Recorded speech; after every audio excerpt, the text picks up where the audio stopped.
Eh, Saya tidak akan menjadi hebat kalau tidak ada Bapak Ibu guru hebat.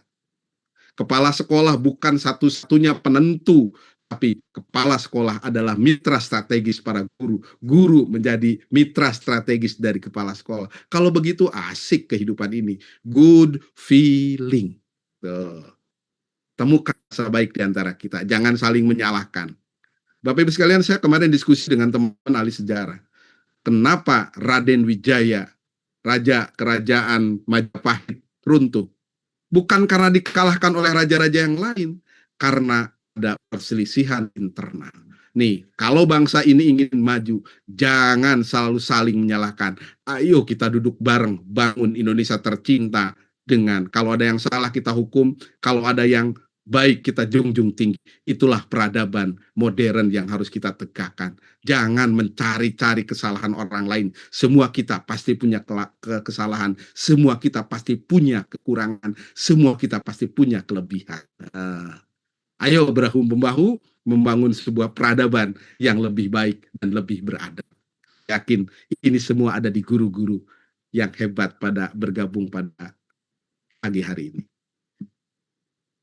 Ini saya gambarnya seperti ini, dan ini apa namanya profil 8 yang menjadi payung bahwa kita memberikan sajian pembelajaran dari CP-CP yang ada, kemudian tujuannya, kemudian alurnya itu harus dipetakan dengan profil 8 lulusan. CP-nya yang sesuai dengan ini apa, nanti kita cek, petakan. Nah, kalau di apa namanya di workshop pasti kita akan praktekkan. Karena ini sifatnya hanya informasi, jadi saya cepat saja. Kolaborasi, kemandirian, kesehatan, komunikasi. Mengapa ini yang dipilih? Ini adalah disesuaikan dengan pertama adalah tujuan dari negara. Yang kedua, tujuan dari pendidikan nasional. Ya, kita harus mewujudkan anak-anak Indonesia yang bertakwa, anak-anak Indonesia yang memiliki kemampuan kolaborasi, kemandirian, kesehatan, dan komunikasi, berpikir kritis, dan seterusnya. Oke. Ini tadi sudah saya sampaikan. Nah, ini tidak perlu saya bahas. Tadi saya sudah bahas. Nah, ini kenapa kita mengambil Solo? Kan kita sudah ada apa sih namanya Bloom. Nah, ini sebetulnya yang ingin dikembangkan di apa namanya di pembelajaran mendalam. Nanti Bu Rizka yang akan lebih menjelaskan lebih dalam terkait dengan Solo ini. Saya lompat saja karena ada satu materi yang perlu saya sampaikan. Ini penjelasannya kenapa kita harus Solo. Silahkan nanti dibaca. Ini ada beberapa penjelasannya. Nah, saya ingin menyampaikan ke sini saja ya. Bagaimana pembelajaran mendalam dapat mengubah peran guru. Ini penting Bapak Ibu sekalian. Jadi dengan pembelajaran mendalam harus ada perubahan strategis di guru. Bagaimana pola yang dikembangkan dan harus dilakukan. Nih.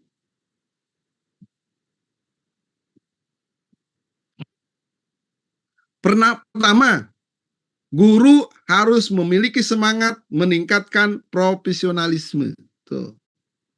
Kalau guru hari ini nggak mau belajar, ya saya yakin tidak akan mampu melakukan sebuah konsep pembelajaran mendalam. Karena bagaimana mungkin guru melaksanakan sebuah konsep pembelajaran mendalam, dia tidak pernah baca, dia tidak mau belajar, dia tidak mau berkumpul. Pasti pembelajarannya dangkal. Berapa, Bu? Ada yang bocor. Oke. Yang kedua, menciptakan pembelajaran yang lebih efektif. Baik, sebelum ini bisa on, apa sih kesulitan teman-teman semuanya kemarin saat menyusun modul ajar? Tolong tim IT di mute yang bocor. Yang lebih efektif itu bagaimana proses pembelajaran yang menyajikan pembelajaran prosesnya dan hasilnya itu mendekati harapan. Contoh, kita ingin target 85. Hasil rata-rata baru 78. Berarti dikategorikan efektif. Kenapa? Karena mendekati harapan kita. Oke. Kemudian yang ketiga, membangun hubungan baik dengan siswa itu tadi. Effortless state, effortless action, effortless result. simpati, empati, altruism, good feeling. Tuh. Bagaimana guru mengerti rasa baik dari siswa? Siswa akan belajar mengerti rasa baik dari guru. Itulah yang disebut dengan Bobby Doprotter Quantum Learning and Quantum Teaching. Bagaimana suara guru menggetarkan hati anak-anak kita. Kalau suara guru, kemudian tindakan guru sudah mau belajar menggetarkan hati anak-anak kita, tidak akan pernah terjadi apa yang disebut dengan kekerasan kepada anak, baik fisik maupun non-fisik. Tuh. Keempat, mengembangkan keterampilan berpikir tingkat tinggi. Pembelajaran mendalam mengembangkan keterampilan berpikir tingkat tinggi, mulai dari fakta, data, informasi, konsep, generalisasi, pengetahuan prosedural, metakognisi. Hari ini kita kadang-kadang sampai pada berpikir mekanisme saja sulit. Padahal berpikir mekanisme itu penting. Bagaimana siswa dilatih untuk berpikir sistematik. Tahapan A, B, C, D. Sesuai dengan tingkat perkembangannya. Anak kelas 1 mengenal 1, 2, 3. Tidak boleh tiba-tiba 1, 5, 6. Tapi harus 1, 2, 3, 4. Itulah yang disebut dengan berpikir mekanisme prosedural. Oke. Berikut, bagaimana pembelajaran mendalam itu merubah peran guru meningkatkan keterampilan penggunaan teknologi. Jadi suka tidak suka Bapak Ibu sekalian, kita harus belajar teknologi. Saya juga nggak mau kalah dengan moderator yang generasi milenial. Saya kalau menulis tinggal kita buka Groovy, kita tanya si Jenny, semua sumbernya ada di situ. Membuat buku gampang sekali. Di Groovy itu bagaimana AI berfungsi dengan baik. Seperti kita hebat. Padahal kita berpacaran dengan Jenny. Nah, istri saya sampai curiga. Dikit-dikit Jenny, dikit-dikit Jenny. Jangan-jangan punya idaman baru. Iya Bu, saya punya idaman baru. Namanya Jenny AI. Oke. Itu Bapak Ibu sekalian. Kemudian yang keenam, meningkatkan keterampilan fasilitasi, memfasilitasi siswa. Jangan ngasih mulu makan sama siswa, suapin siswa. Tidakkan siswa belajar berpikir mandiri.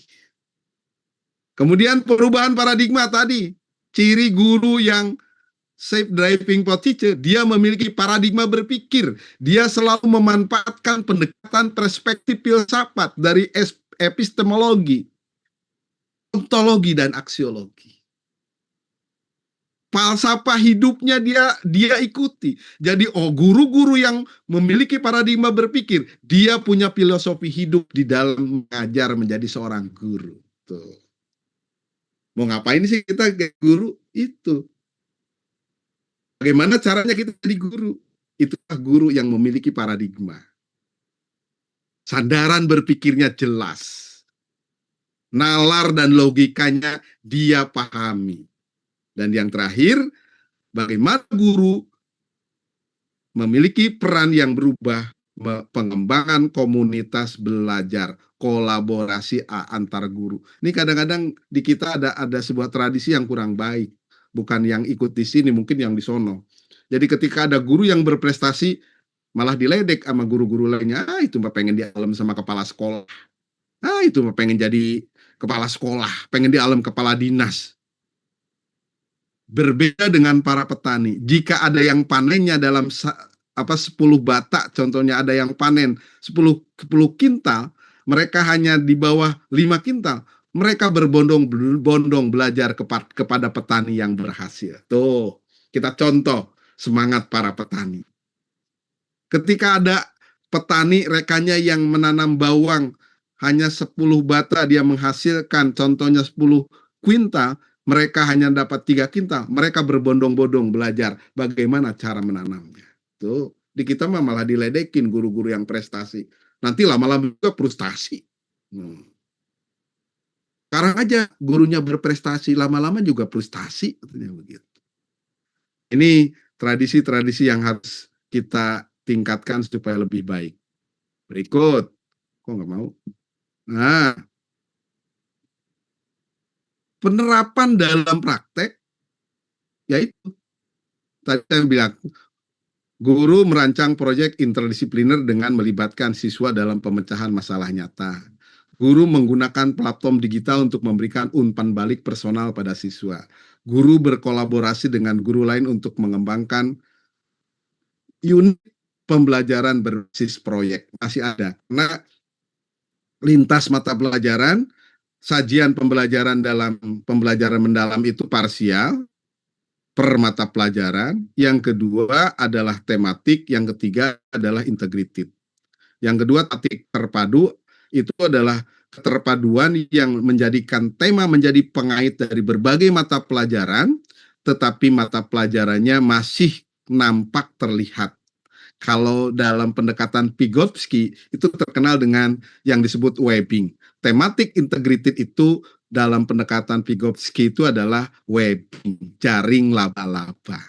Nah, Vygotsky punya 10 pendekatan integrated learning, silakan dibaca. Oke, caranya nanti ngundang lagi Pak Dudung, khusus dalam bagaimana menyiapkan pembelajaran integrated learning, mulai dari connected learning, kemudian webbing, tematik integratif, kemudian integrated learning melalui pendekatan pembelajaran proyek. Ya, insya Allah nanti saya juga belajar bareng dengan Bu Rizka. Oke, yang penting saya hari ini bisa bersilaturahmi ini, tingkatan pembelajaran, baik taksonomi Solo maupun belum, silahkan dipahami nanti, saya tidak akan ke sini, tapi saya lebih pada contoh-contohnya saja ada ini, kemudian lengkap. Nah, bukunya juga naskah akademik, saya termasuk tim penyusun naskah akademik, pembelajaran mendalam bersama Bu Rizka, dan pakar-pakar yang luar biasa. Kalau saya hanya hanya provokator saja, yang lainnya prop, saya juga cuma provokator. Ya, mudah-mudahan memberikan inspirasi buat guru-guru. Tapi yang paling penting adalah saya selalu membuatkan pendekatan 4 hal. Saya bilang kebijakan apapun harus berawal dari transformasi, berawal dari penguatan sistemik. Sistemnya dibuat dulu, kebijakannya bagus, melibatkan semua orang. Nah, itu sistem dibuat dulu.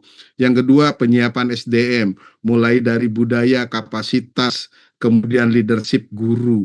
Kalau pembelajaran mendalam akan kasusnya sama dengan sebelum-sebelumnya, ini berbahaya, sayang uang negara begitu dibuang saja. Jadi maksud saya, siapkan guru-gurunya dengan tadi, trend watching, envisioning, paradigma, dan grow mindset atau cara berpikir yang tumbuh berkembang. Nah, ada ahlinya Johan Yoga, tuh Prof. Johan Yoga. Kemudian kita sudah siapkan ini secara konsep sistemik, penguatan sistemnya melalui peraturan menteri. Nah, kemudian panduannya sudah kita siapkan, kokurikuler yang baik bagaimana, sudah kita siapkan. Kemudian, nah ini jaring-jaringnya nanti kita buat sebuah konsep bagaimana pembelajaran CP ATP ini harus kembali ke 8 dimensi profil lulusan DVL. Sehingga ada formasi 8, 3, 3, 4. 8-nya adalah dimensi profil lulusan, 3-nya adalah prinsip, 3-nya lagi adalah pengalaman, dan 4-nya adalah kerangka pembelajaran. Tuh harus dihafal, tapi bukan dihafal saja, diimplementasikan. Nah, ini perencanaannya sama, ada identitas, ada desain pembelajaran, ada asesmen pengalaman, dan ada asesmen pembelajaran. Yang tentunya tadi yang sudah saya sampaikan, bagaimana proses pengalaman belajar ini, merancang pembelajaran ini yang berkesadaran, bermakna, dan menggembirakan, mulai dari awal, inti, dan penutup melalui memahami, mengaplikasi, dan merefleksi. Tetapi tidak harus sajian dalam sajian pembelajaran, tiga-tiganya terambil, memahami, mengaplikasi, dan merefleksi. Bisa jadi di proses pembelajaran hari ini hanya memahami, hari berikutnya baru mengaplikasi, hari berikutnya baru merefleksi sesuai dengan kemampuan yang harus dipikul dan kompetensi yang harus dikembangkan oleh anak-anak kita. Nah, ini tadi saya Baik, Bapak, mohon maaf, Bapak, waktunya sisa 1 menit lagi. Terima kasih. cepat saja nih. Nah, ini pembelajaran ini ininya. Nah, assessment nanti Bu Rizka, tolong dilanjutkan Bu Rizka. Nah, ini. Nah, saya ingin menyampaikan ke sini. Nah, cepat-cepat. Nah, dari kerangka pembelajaran pedagogis kita bisa menebak bagaimana ekosistem pembelajaran mendalam. Bagaimana praktek pedagogis ini, guru harus mampu membangun jejaring dengan guru sehingga dia tahu bagaimana penyajian pembelajaran yang tepat untuk anak-anaknya. Baik effortless state, effortless action, effortless result. Tuh. Lingkungan pembelajaran, bagaimana kita membangun kolaborasi, refleksi, eksplorasi dengan berbagai ide, dengan berbagai stakeholder pendidikan. Kemitraan. Ada pemerintah pusat, pemerintah daerah, provinsi, kabupaten, kota. Kita membangun jejaring ini dengan dengan stakeholder yang berhubungan sesuai dengan kemampuan kapasitas yang akan anak kita peroleh dan tentunya pemanfaatan digital. Sampai ke sini, guru sebagai aktivator tadi, guru sebagai kolaborator, guru sebagai pengembang budaya. Di sini ada hubungannya dengan pemerintah pusat. Guru harus mengikuti bagaimana kebijakan dari pemerintah pusat. Pemerintah daerah juga harus mengikuti bagaimana kebijakan pusat melalui kepala sekolah. Kepala sekolah menjelaskan ke guru, atau pemerintah pusat menjelaskan ke guru, bisa langsung. Atau ke kepala sekolah, pemerintah daerah dan pemerintah pusat. Saling bersinergi membangun keberhasilan transformasi peran guru dalam ekosistem pembelajaran mendalam. Kemudian, nah ini sudah sampai, nah di sini. Nah, Bapak Ibu sekalian, saya ingin menekankan yang sangat dilupakan hari ini oleh kita semua adalah bagaimana peran pendidikan keluarga. Saya ingin menyampaikan bahwa ada parenting, bagaimana kita melatih orang tua siswa sehingga satu frekuensi, in harmoni progressio dengan apa yang kita sajikan di sekolah. Caranya adalah melalui pembinaan parenting oleh sekolah, pembinaan parenting oleh pemerintah daerah atau dinas pendidikan kabupaten kota. Sehingga keluarga mengerti bagaimana cara mendidik anak. Minimal prinsip parenting. Tidak boleh menghukum anak, harus bersabar, harus dengan penuh cinta. Kemudian welas asih. Minimal prinsip-prinsip parenting mereka mengerti dan mereka membantu tugas kita dalam proses pembelajaran. Yang kedua, masyarakat. Nah, karena pendidikan keluarga, pendidikan yang utama, sekolah itu hanya singgah beberapa jam saja. Dan formal ada kurikulum, ada pembelajaran, ada asesmen, dan ada evaluasi. Atau di satuan pendidikan. Pemerintah pusat membuat kebijakan, pemerintah daerah turun ke satuan pendidikan. Tapi kalau keluarganya tidak dibenahi, repot. Kemudian yang berikutnya adalah bagaimana kita pemerintah, masyarakat, dunia usaha membangun teknologi digital yang mampu memanfaatkan, meringankan beban dalam pembelajaran. Kemudian menjadi media, mitra, profesi guru. Jadi bangun sebuah ekosistem pendidikan dalam pembelajaran mendalam yang luar biasa, tidak hanya biasa-biasa saja. Silakan ini kalau Bapak Ibu mau mencoba buat RPP 7, kemudian nanti kalau ada yang ngirim ke saya dan bagus, saya akan kasih hadiah. Tuh. Kalau Bapak Ibu ada yang membuat melakukan pengerjaan ini, silahkan kirim ke saya, nanti 3 terbaik saya akan kasih bonus dari Pak Dudung. Itu saja yang ingin saya sampaikan. Makan soto babat di Kota Baru, rasanya enak, terasa seperti dulu. Siapa saja yang memuliakan guru, hidupnya sehat, sukses, berkah selalu. Mudah-mudahan Pak Prabowo mendengarkan ini, mudah-mudahan Pak Menteri mendengarkan ini, sehingga besok ada kebijakan bahwa profesi guru menjadi profesi nomor 1 di Indonesia. Minimal yang honor jadi PNS, ASN P3K, yang ASN P3K jadi ASN PNS, yang sudah PNS kesejahteraannya meningkat dan bertambah. Ya, itu mungkin yang ingin saya sampaikan, tapi saya ingat pesan-pesan dari Mahatma Gandhi,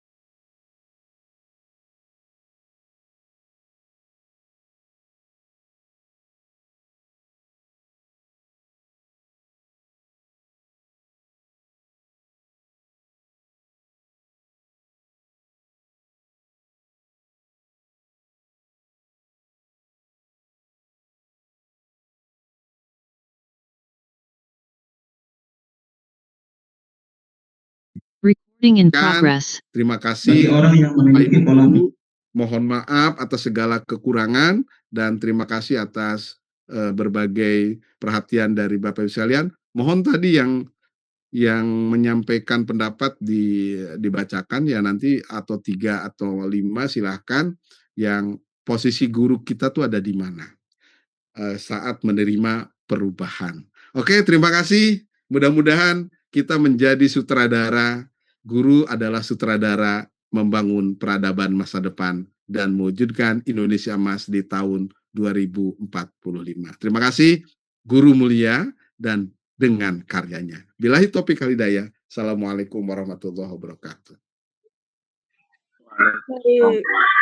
Terima kasih kami sampaikan kepada Bapak Dudung Abdul Qadir SPD MPD, Sekretaris Jenderal Persatuan Guru Republik Indonesia PGRI, atas penjelasan yang sangat mendalam. Beliau telah menekankan pentingnya transformasi pendidikan melalui peningkatan kualitas guru, kesejahteraan, dan layanan pendidikan agar pembelajaran benar-benar bermakna bagi anak-anak Indonesia. Semoga semangat yang beliau sampaikan bisa menjadi dorongan bagi kita semua untuk terus bergerak bersama demi kemajuan pendidikan bangsa.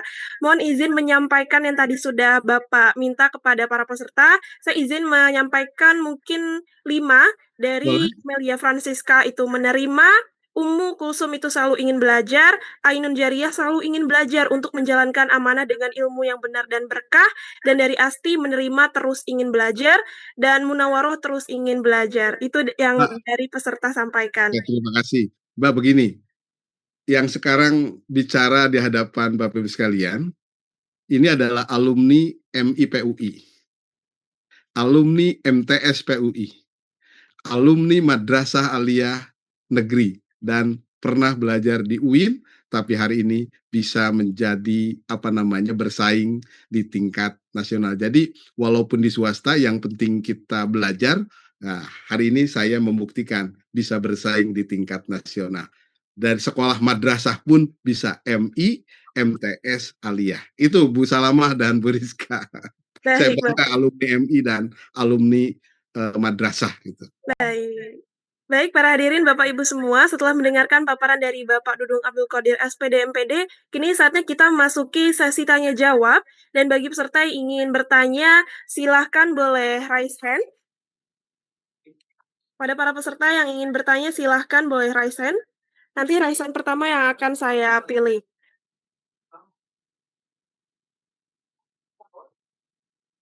Apakah ada yang ingin bertanya?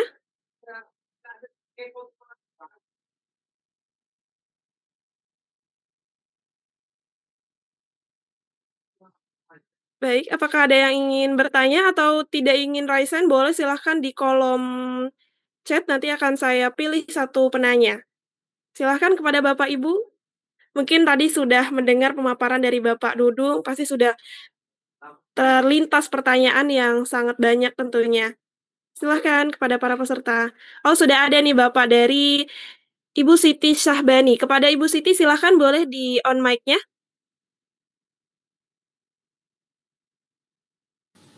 Terima kasih. Assalamualaikum warahmatullahi wabarakatuh. Waalaikumsalam warahmatullahi wabarakatuh. Terima kasih banyak Pak Dudung sudah menyampaikan materi yang begitu bagus gitu ya. Cuma gini Pak, kita memang sebagai rakyat ya, sebagai guru ya tetap harus menerima apapun itu kebijakan dari pemerintah gitu. Tinggal nanti kan kita bagaimana menerapkannya di keadaan kita masing-masing di sekolah masing-masing gitu ya Pak. Nah, yang saya hadapi gitu kan kebanyakan itu kita sudah berusaha, tapi ternyata begitu on the spot, ternyata gagal apa yang udah kita rencanakan gitu, ada yang di EPP gitu Pak. Itu ada nggak sih Pak kiat-kiatnya gitu? Kebetulan saya juga punya anak, kemarin juga sempat gitu. Aku bingung loh mah, kebetulan anak saya itu Gen Z gitu ya Pak nih, anak-anak yang sekarang. Dia mau memberikan materi ke anak-anak, tapi karena sistem yang sudah diterima di sekolahnya itu mungkin yang zaman-zaman dulu gitu Pak, yang cuma mendengarkan gurunya ceramah, ya, yang disuapin aja deh Pak deh gitu. Mereka nggak aktif itu tuh gimana Pak? Boleh nggak Pak kasih ada solusi atau tips and triknya gitu untuk kita bisa nerapin di sekolah kita gitu Pak. Dengan kondisi anak sedikit, terus harperas sekolah seperti Laskar Pelangi. Terima kasih Bapak. Assalamualaikum warahmatullahi wabarakatuh. Waalaikumsalam warahmatullahi wabarakatuh. Baik, Bapak mohon izin mengulangi pertanyaannya dari Ibu Siti Syahbani, karena seringkali di lapangan kita sudah berusaha menerapkan pembelajaran mendalam, tapi realitanya gagal seperti itu ya, karena sistem di sekolah masih terbiasa dengan cara lama. Nah, kira-kira dari Bapak Dudung, apakah ada tips atau solusi agar guru ini bisa tetap konsisten menerapkannya dalam keadaan yang seperti itu? Silahkan kepada Bapak Dudung Abdul Qadir, SPD MPD, dipersilahkan. Jadi sederhana Bu, temani mereka, kenali mereka, pahami mereka. Kalau kita sudah mulai mengenal mereka, mengerti mereka, mereka akan mengerti tentang kita. Yang terjadi hari ini adalah guru-guru, mohon maaf, mungkin di sini tidak, di tempat lain yang sering terjadi, kita tidak mengenali mereka, kita tidak menemani mereka, dan kita tidak mengerti mereka. Jadi kalau pembelajaran berawal dari kita memahami mereka, mengerti, menemani mereka, itu yang disebut dengan pembelajaran berbasis cinta, punyanya dari Kemenang. Bukan kurikulum cinta sih sebetulnya, itu pembelajaran berbasis cinta. Jadi itulah yang disebut oleh Bobby de Protter, kita harus berawal dari simpati. Kita harus berawal dari empati. Saya berulang-ulang kali. Kenapa? Karena hari ini yang sudah sedang ditinggalkan. Yang ada adalah kita marah, kita gagal, kita ini. Tapi simpati, empati, altruism itu yang membuat kita tidak akan pernah merasa gagal. Persoalannya bukan gagal, tapi persoalannya adalah bagaimana ibu mau belajar untuk tidak gagal. Itu persoalan. Jadi hari ini gagal biasa, tapi guru-guru hebat adalah guru-guru yang mau belajar dari kegagalan. Untuk tidak gagal tentunya. Kalau gagal lagi, nggak apa-apa. Yang penting Bapak Ibu sadar bahwa Bapak Ibu tuh gagal. Karena guru yang sadar gagal, ia akan mengerti bagaimana tidak mengulangi-langi kegagalan. Jadi berbahagialah yang gagal, kata Socrates. Karena besok Anda tidak akan gagal. Berbahagialah yang putus cinta, karena besok Anda akan menyambung cinta. Berbahagialah yang rambutnya sekarang panjang, karena besok akan pendek. Berbahagialah yang hari ini sedih, besok akan bahagia.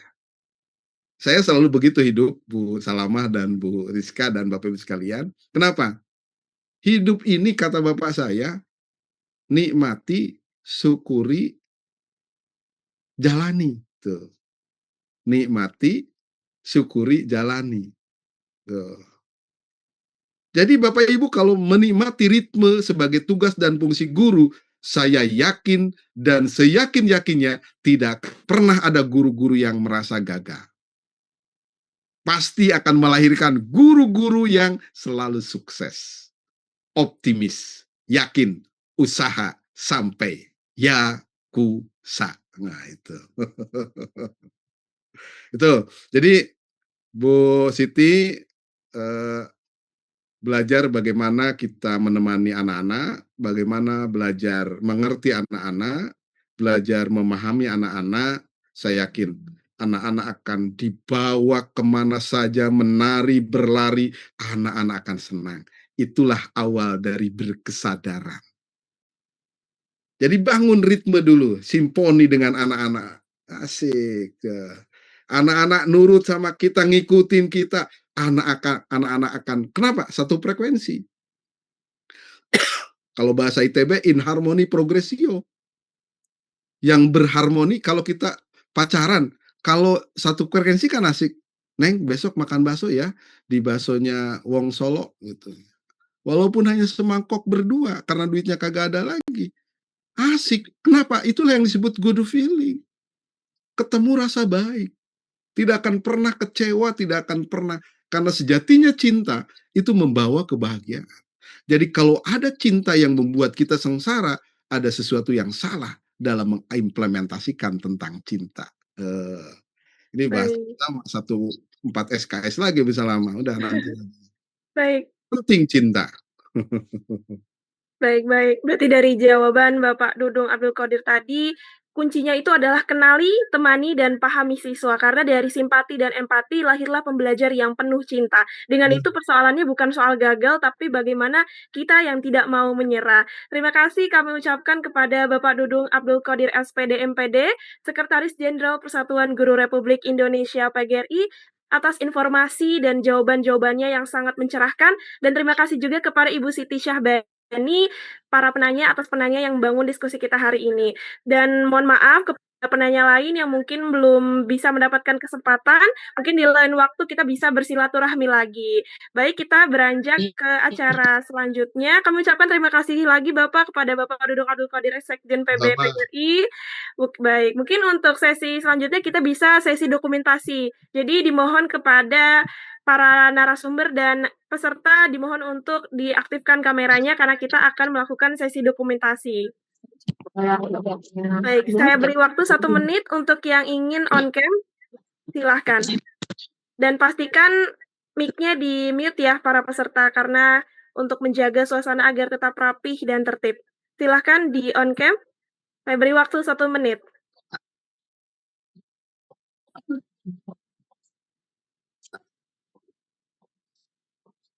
izin Bu Moderator, Bu Salama, Bu Rizka. Hari ini anak saya tapi demi menemani Bapak Ibu, saya menemani Bapak. Jadi saya setelah ini inisiatif untuk mungkin nanti mendengarkan di handphone lah. Terima kasih, sehat, semangat, Sehat, Pak bahagia. Dudung. Terima kasih Pak Dudung. Senang saya bisa bersama dengan Bapak Ibu guru. Ya, senang sekali Pak Dudung. Yang kedua saya Universitas Islam Negeri, dulu di Bandung saya. Oke. Masih satu keluarga. Terima kasih Bu. Terima kasih Pak Dudung. Sama. Semoga lekas sehat Pak Tasya. Oh iya. Mak, ini apaan, Mak? Tuh, kayak ada telepon. Baik, dimohon kepada peserta untuk tetap unmute dan kepada operator dipersilahkan untuk mengambil dokumentasi. Silahkan. Baik, 1, 2, 3.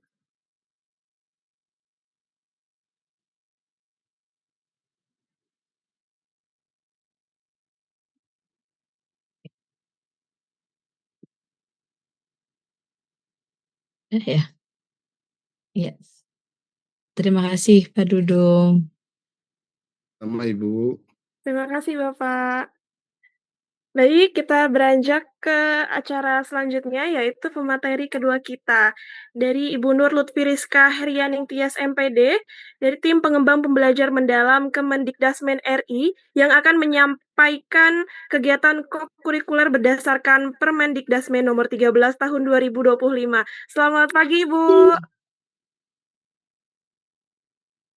Ya, selamat pagi. Baik, kepada Ibu Nur Lutfi Rizka Herianing Tias MPD, dengan hormat dipersilahkan. Mungkin agar lebih tersusun rapi ya, karena kan nanti kita, saya itu lebih ke merangkum, nanti karena terkait dengan kokurikuler juga, mungkin akan lebih baik dipersilakan terlebih dahulu kepada Ibu Salamah Agung, begitu, Bu Nesya, mohon izin kita Baik. switch ya. Baik Ibu, baik. Berarti untuk pemateri kedua ini dipersilahkan kepada Ibu Salamah Agung MA PhD, Fasilitator Nasional Pembelajar Mendalam. Kepada Ibu Salamah Agung MA PhD dipersilahkan. Baik, terima kasih Mbak Nesya. Bismillahirrahmanirrahim. Assalamualaikum warahmatullahi wabarakatuh. Selamat pagi, salam sejahtera buat kita semua. Bapak Ibu sekalian, apa kabarnya? Silahkan di chat menyampaikan kabarnya seperti apa nih Bapak Ibu sekalian. Mudah-mudahan baik ya. Saya pengen chat kita ini ramai dengan tulisan Bapak Ibu, sehingga saya memastikan Bapak Ibu berada dengan kami nih selama kegiatan webinar ini. Oke, sehat ya Bapak Ibu? Baik, terima kasih. Wah, mulai nih. Baik. Oke, alhamdulillah baik, sehat. Baik, terima kasih. Puji Tuhan, Bu Eni. Baik. Oke, Bapak Ibu, ini sesi yang kedua. Tadi terima kasih kepada Pak Dudung Abdul Qodir, Sekjen PB PGRI, yang telah membuka pintu pembelajaran mendalam ya di webinar nasional pagi hari ini. Luar biasa, membuka banyak hal untuk kita memulai kegiatan pembelajaran mendalam kita. Saya alhamdulillah berkesempatan ya beberapa waktu lalu dengan Pak Dudung dalam satu kelas. Jadi saya bisa membayangkan Pak Dudung ini sangat luar biasa, ide-idenya progresif ya, apalagi dalam rangka untuk memperjuangkan guru secara nasional. Pak Dudung ini sangat luar biasa sekali. Terutama di kegiatan pembelajaran mendalam juga di kelas saya lihat Pak Dudung banyak sekali memberikan komentar-komentar positif ya agar teman-teman guru ini tidak hanya mudah nanti ke depannya untuk mengimplementasikan pembelajaran mendalam, tetapi pada saat yang bersamaan juga terus melakukan kegiatan penguatan kompetensi guru. Terima kasih sekali lagi Pak Dudung sudah hadir di kegiatan webinar nasional kita di pagi hari ini.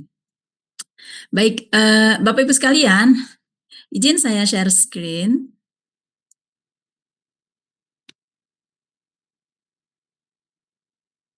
Oke, mudah-mudahan screen saya sudah bisa dilihat oleh Bapak Ibu sekalian ya.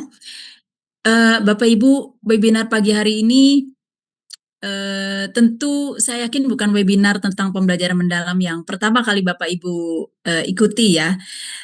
Dari mulai barangkali bulan Mei Juni ya, sudah banyak sekali kegiatan pembelajaran mendalam ini yang Bapak Ibu sudah terima, baik dari webinar maupun seminar langsung gitu ya, maupun pelatihan langsung. Sebagian besar dari Bapak Ibu saya kira juga sudah mengikutinya, dan mudah-mudahan tidak bosan untuk mengikutinya Bapak Ibu ya, karena memang setiap saat gitu selalu saja ada upaya-upaya perbaikan pada kegiatan pembelajaran mendalam ini. Tentu tidak lain untuk lebih bisa membuat Bapak Ibu sekalian mengimplementasi pembelajaran mendalam ini dengan lebih mendalam lagi. Kira-kira seperti itu Bapak Ibu ya.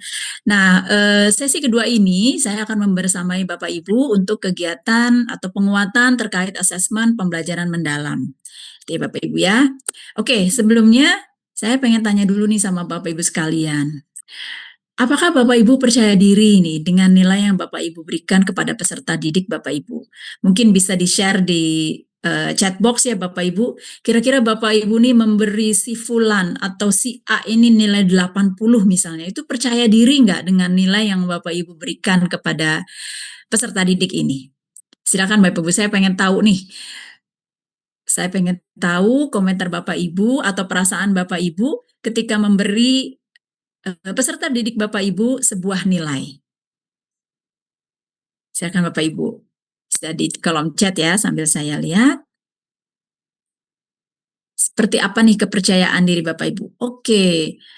Percaya untuk anak yang baik. Ada yang percaya diri, ada yang tidak. Wah, menarik nih. Bu Widya, oke. Tidak yakin. Oke, percaya diri. Silakan Bapak Ibu. Ada lagi yang ingin share? Yakin.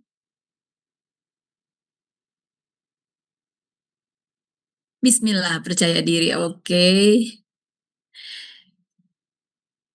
Lagi Bapak Ibu yang mau share? Terkadang tidak. Oke. Percaya diri. Ini kenapa pertanyaan ini saya berikan kepada Bapak Ibu? Karena saya mengalami betul Bapak Ibu kepada anak saya ya dalam pembelajarannya di salah satu sekolah gitu ya. Saya agak kaget gitu pada saat itu pembelajarannya masih online Bapak Ibu, dan kebetulan saya lewat gitu ya di depan anak saya yang sedang mengikuti pembelajaran online ini, dan ibu gurunya membeberkan tentang penilaian. Itu saya shock sekali Bapak Ibu. Pada saat itu Ibu guru ini menyampaikan, dia men-share screen Excel penilaian anak-anak gitu ya, dan menyampaikan kepada anak-anak bahwa ini loh anak-anak yang ibu kasih merah ini sebenarnya kamu tuh nggak lulus gitu ya, sebenarnya kamu tuh nggak lulus. Tapi ibu tuh harus meluluskan kamu, karena kalau kamu nggak lulus, nanti orang tuamu ngomel-ngomel, katanya gitu. Coba Bapak Ibu bayangkan ya, ini adalah kisah nyata yang saya alami dengan anak saya. Saya shock sekali mendengar itu Bapak Ibu, karena ibu guru ini dengan vulgarnya gitu ya, memaparkan semua penilaian, penilaian harian dan segala macam. Sebenarnya sih saya tidak masalah dengan pemaparan itu Bapak Ibu ya, pemaparan nilainya. Ini kan tujuannya untuk memberikan gambaran kepada anak-anak dan fairness ya. Ini loh nilai kamu seperti ini gitu. Tapi yang saya tidak berkenan pada saat itu mendengar kata-kata ibu guru bahwa sebenarnya kamu yang nilainya ibu merahin ini harus ibu luluskan, karena kalau kamu tidak lulus nanti ibu diomel-omelin sama orang tua kamu gitu. Nah ini saya terus terang miris Bapak Ibu dengan pernyataan ibu guru tersebut gitu ya, yang akhirnya kemudian saya berinisiatif untuk melakukan diskusi dengan guru yang bersangkutan. Ya kebetulan alhamdulillah anak saya tidak termasuk yang merah-merah itu gitu ya, tapi saya membayangkan betapa kasihannya gitu ya anak didik yang sudah nilainya merah, terus di depan anak didik yang lain disampaikan seperti itu Bapak Ibu. Itu kan pasti ada perasaan seperti apa gitu ya. Mungkin kalau anak yang cuek dia nggak akan peduli dengan kata-kata itu, tapi anak yang memendam gitu ya, kena mental bisa saja tuh Bapak Ibu ya. Dan ini sempat kemudian menjadi isu di sekolah tersebut. Tapi alhamdulillah ibu gurunya sangat terbuka dan kemudian meminta maaf gitu. Nah, makanya kenapa saya pingin ya secara jujur, apakah Bapak Ibu sebenarnya percaya diri atau tidak? Karena memang dalam hal asesmen Bapak Ibu, kami tahu betul gitu ya, di lapangan kita menghadapi dilema yang sangat luar biasa gitu ya, antara satu idealisme dan satu juga tuntutan gitu. Ini yang membuat kita sulit gitu untuk memutuskan at the end bagaimana ini kita harus memberi penilaian kepada anak tersebut. Kira-kira seperti Ibu itu ya Bapak Ibu ya. Apakah Bapak Ibu to some extent percaya atau setuju dengan saya gitu ya, bahwa kita di lapangan ini mengalami dilema yang besar gitu untuk memberikan penilaian kepada anak didik kita ya Bapak Ibu ya. Tapi kemudian saya ingin bertanya juga kepada Bapak Ibu, sebenarnya apa sih yang Bapak Ibu harapkan ya dari peserta didik ketika Bapak Ibu tuh memberi nilai real gitu ya, nilai. Ketika Bapak Ibu memberi nilai, itu harapan Bapak Ibu apa sih sebenarnya dengan anak didik Bapak Ibu? Misalnya, Salamah kamu saya kasih nilai 60 gitu ya misalnya. Nilai Salamah adalah 60, diberikan oleh Bapak Ibu.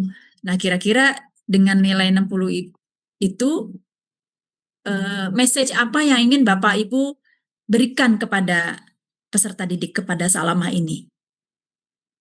Oke, memotivasi anak agar lebih baik dalam belajar, oke? Ada lagi Bapak Ibu? Apa yang Bapak Ibu harapkan dari nilai yang Bapak Ibu berikan kepada peserta didik Bapak Ibu? Oke, sesuai dengan kemampuannya. Oke, Pak Anwar, mungkin Pak Anwar berharap gitu ya peserta didik ketika mendapat nilai saya 50 misalnya. Wah, berarti saya harus belajar lebih giat gitu ya Pak Anwarnya. Atau misalnya yang sudah baik nih 80, oh alhamdulillah saya nilainya udah 80 gitu, berarti saya udah baik gitu ya. Mengapresiasi ya yang bagus ya, kita kasih nilai bagus yang Oke, harapan saya supaya Salama lebih giat lagi. Oke, baik Pak Husni. Ya, kalau kebetulan Salama dapat nilainya 50, ya harapannya ini loh kamu seperti ini gitu ya kompetensinya atau level pemahamannya hanya sampai 50. Sementara saya berharap 100 kan gitu ya. Kalau 50 berarti kamu masih harus lebih belajar lagi. Kira-kira seperti itu Bapak Ibu ya. Memotivasi. Bagi yang sudah baik, misalnya sudah 80, apalagi sudah 100, misalnya berarti kita juga berharap anak-anak menyadari bahwa oh berarti saya udah bisa nih, saya udah paham nih gitu ya, saya udah bagus nih sesuai dengan harapan Bapak Ibu guru saya gitu. Oke, baik Bapak Ibu. Nah, kalau harapannya seperti itu, terus kira-kira anak itu menangkap nggak Bapak Ibu apa yang Bapak Ibu harapkan? Ya, kira-kira anak menangkap nggak? Indikatornya adalah di ulangan berikutnya Bapak Ibu, atau di sikap anak tersebut terhadap Bapak Ibu. Misalnya tadi ya, Salama dikasih nilai 50, Bapak Ibu berharap, oh Salama nilai 50 nih, saya berharap Salama bisa memotivasi biar belajar lebih giat lagi. Nah, terus ketika pembelajaran berikutnya, apakah Bapak Ibu melihat Salama lebih giat gitu ya? Atau pas ulangan berikutnya, oh ternyata masih 50 nih Salama misalnya. Atau misalnya naik, oh berarti Salama lebih giat ya, dan segala macam. Nah, itu ada yang cuek, ada dan nggak peduli gitu ya, ada yang menangkap, ada yang tidak. Betul Bapak Ibu, terkadang kita, anak-anak kita nih memang sangat bervariasi Bapak Ibu ya. Ada yang bisa memaknai penilaian itu dengan baik, ada juga yang cuek. Cuek itu sebenarnya bukan berarti dia tidak paham Bapak Ibu ya, tapi mungkin ada hal-hal yang membuat dia ya kemudian mengabaikan gitu. Nah, ini yang harus kita perhatikan. Nah, Bapak Ibu sendiri sekiranya yang tahu bagaimana anak kita merespon terhadap nilai itu sebenarnya. Iya, perlu pujian, betul. Oke, baik, terima kasih Bapak Ibu responnya. Nah, selanjutnya, tadi ya, pernah nggak sih bertanya gitu ya, atau tadi yang saya sampaikan, Bapak Ibu pernah nggak kemudian secara kasat mata misalnya ataupun evidence gitu ya, melihat perubahan itu, melihat penangkapan dari message yang Bapak Ibu berikan kepada anak didik Bapak Ibu melalui nilai yang Bapak Ibu berikan. Nah, ini. Nah, saya kira proses dari awal Bapak Ibu memberikan nilai, kemudian message Bapak Ibu terhadap nilai itu kepada anak didik, dan bagaimana anak didik memberikan umpan balik terhadap message itu, ini merupakan satu proses yang harusnya gitu ya, kita sebagai seorang guru sensitif Bapak Ibu ya, sensitif untuk kemudian kita berusaha melakukan improvement atau perbaikan. Setuju apa enggak Bapak Ibu? Silahkan tulis di chatnya. Setuju atau tidak bahwa dengan assessment itu kita berharap ada sebuah perubahan, ya, perbaikan.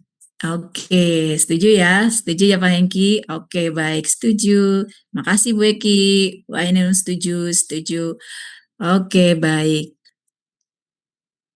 Makasih Bapak Ibu yang sudah respon di chat. Saya sering kali begitu Bapak Ibu. Saya pengen kalau webinar online seperti ini saya sulit nih melihat Bapak Ibu mendengarkan saya atau tidak gitu ya. Jadi saya sering sekali untuk meminta Bapak Ibu menulis di chat biar saya tahu, oh ada yang dengerin ya gitu. Oh oke, ada yang menyimak gitu. Oh Bapak Ibu bersama dengan saya. Saya merasa dekat dengan Bapak Ibu sekalian. Oke, baik, makasih Bu Sukarni. Sepakat, sepaket ya Bapak Ibu.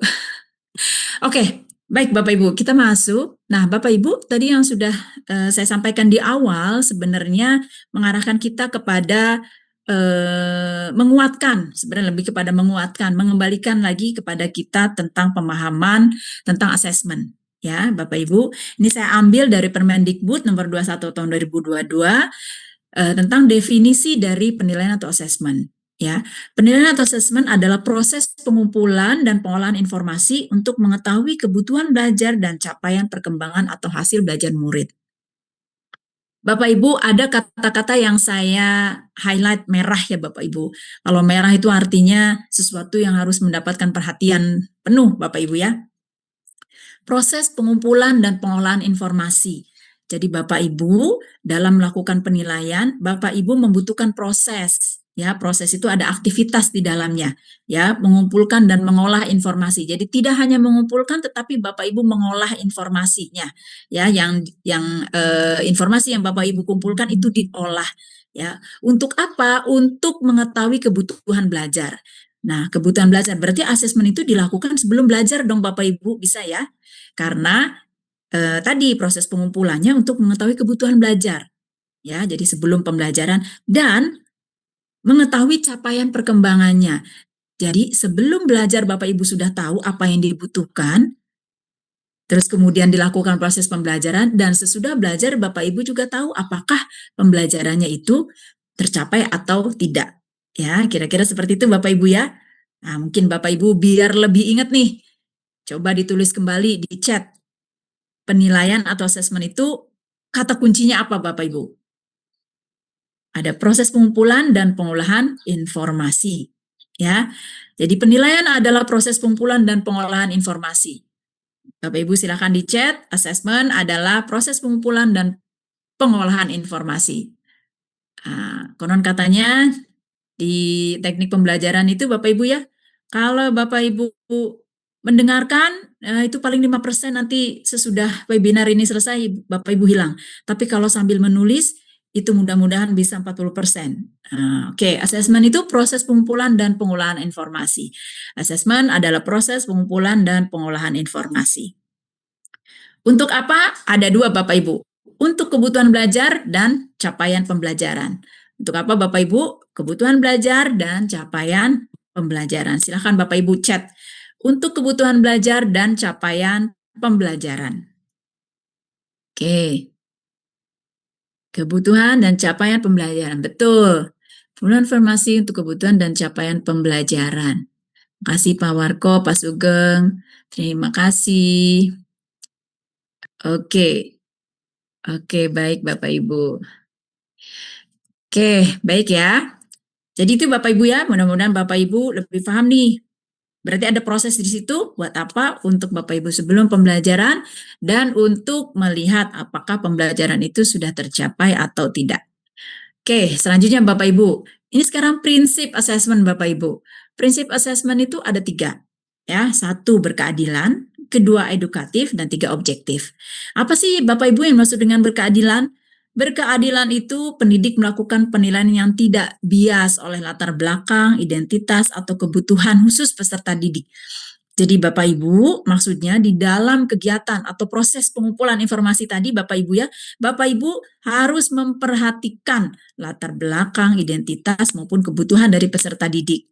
Ya. Jadi itu yang dimaksud dengan berkeadilan. Yang selanjutnya adalah edukatif. Digunakan sebagai umpan balik ya, baik untuk peserta didik maupun orang tua dalam rangka proses meningkatkan proses pembelajaran dan hasil belajar. Jadi Bapak Ibu, tadi betul yang Bapak Ibu sampaikan ya, ketika Bapak Ibu memberikan nilai itu ada unsur edukasi. Oh, Salamah nilainya 10 nih. Ya, berharap Salamah paham nih. Oh, berarti saya harus lebih belajar giat lagi. Orang tua Salamah yang melihat, oh anak saya kok nilainya 50. Oh, kamu nak harus lebih giat lagi. Kira-kira seperti itu Bapak Ibu ya. Jadi ada unsur edukatif, umpan balik. Nah, mudah-mudahan dari nilai yang Bapak Ibu berikan itu bisa mengedukasi saya, Salamah gitu ya, sebagai siswa dan juga orang tua saya. Nah, sehingga ujungnya Anda tidak marah-marah. Kenapa sih saya kok dikasih nilai 50, anak saya dikasih nilai 30, anak saya seperti ini gitu ya. Nah, itu fungsi dari atau prinsip dari asesmen yang bersifat edukatif. Yang selanjutnya adalah objektif. Bapak Ibu, penilaian dasarkan pada informasi faktual atau atas capaian pembelajaran. Jadi misalnya Bapak Ibu, kalau Bapak Ibu kasih nilai Salamah 50, Bapak Ibu harus fair. Kenapa sih 50 gitu ya? Ya, Salamah harus paham nih. Salamah kamu Bapak kasih nilai 50 karena Salamah tidak menjawab ini dengan baik gitu ya, atau Salamah tidak menjawab ini dengan benar gitu. Nah, itu berkaitan nanti dengan edukatif gitu ya. Ketika Bapak Ibu memberikan secara objektif dan anak mampu melihat objektivitas itu, maka kita berharap dengan sendirinya anak juga paham bahwa oh iya saya salah, oh iya saya ada yang kurang gitu ya. Nah, itu fungsi edukatif dan objektifnya. Jadi kira-kira seperti itu Bapak Ibu ya. Nah, dari prinsip assessment ini nih menurut Bapak Ibu coba silakan refleksi kembali. Apakah saya sudah menerapkan prinsip ini dengan sebaik-baiknya? Sehingga contoh misalnya tadi ya, ketika ada anak yang datang ke Bapak Ibu atau orang tuanya datang, Bu, kok ini anak saya dapat nilai segini? Kemarin nilainya bagus, misalnya kan gitu ya. Kenapa demikian? Nah, itu Bapak Ibu bisa langsung dengan secara akademis gitu ya memberikan penjelasan. Oh iya Bu, ini gitu ya. Karena terus terang Bapak Ibu di lingkungan saya masih banyak memang anak kecil ya. Kebetulan anak dari asisten rumah tangga saya juga bersekolah itu ya. Ibunya selalu konsultasi dengan saya. Dia kemarin kalau sama Bapak itu nilainya bagus-bagus. Kalau sekarang sama Bapak yang lain kok nilainya jelek-jelek gitu ya. Terus saya asesmen bareng-bareng dengan ibunya. Coba lihat yang kemarin itu dia seperti apa, yang sekarang dia seperti apa. Tuh lihat ya, ini jawabannya seperti ini ya, nggak benar, kurang bagus nih kalau jawabannya seperti ini dan segala macam gitu. Akhirnya dia kemudian ibu ini kemudian paham. Oh iya, berarti anaknya harus lebih giat lagi. Langsung ngomong sama anaknya, ya makanya kamu turun belajar gitu ya. Namanya orang tua ya, beda-beda bagaimana dia menyampaikan message itu kepada orang tuanya. Karena memang tidak semua orang tua juga aware Bapak Ibu dengan nilai yang diberikan oleh gurunya gitu ya. Mereka taunya kemarin dia dapatnya bagus, sekarang jelek. Nah, berarti apakah ibu gurunya yang salah, bapak gurunya yang salah gitu ya, atau memang anaknya yang kurang belajar. Nah ini seringkali ngelihat karena dia sudah lebih paham anaknya gitu ya, karena dia tahu anak saya sering belajar gini gini gini. Katanya gurunya memang dari dulu dia karena kasih nilai kecil-kecil gitu ya. Nah yang seperti itu tuh kita berharap tidak lagi ada rumor-rumor yang seperti itu dalam asesmen, sehingga asesmen itu perlu dilakukan secara objektif agar tadi asumsi-asumsi bahwa oh guru ini selalu kasih nilai kecil, nah itu bisa dipatahkan dengan objektivitas ya. Dan tadi perlu juga kita mengedukasi. Kalau misalnya Bapak Ibu merasa termasuk guru yang digosipin gitu ya, dalam tanda kutip digosipin bahwa oh saya itu selalu digosipin sama orang tua saya guru yang susah, yang sulit gitu ya. Nah mungkin perlu saatnya kita melakukan edukasi Bapak Ibu kepada peserta didik dan juga kepada orang tua siswa gitu ya, agar mereka paham dan tidak lagi terus bergosip gitu ya.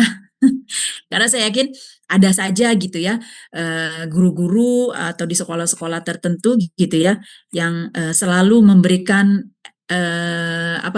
emblem gitu ya, ikon terhadap guru-guru tertentu yang suka memberi nilai sulit gitu misalnya ya. Saya kira itu tidak akan terjadi ketika prinsip assessment ini bisa Bapak Ibu lakukan gitu ya. Nah, Bapak Ibu, ini asesmen dalam pembelajaran. Tadi sudah saya sampaikan di awal, Bapak Ibu, bahwa asesmen itu adalah proses ya pengumpulan dan analisis informasi untuk kebutuhan pembelajaran dan juga pencapaian pembelajaran.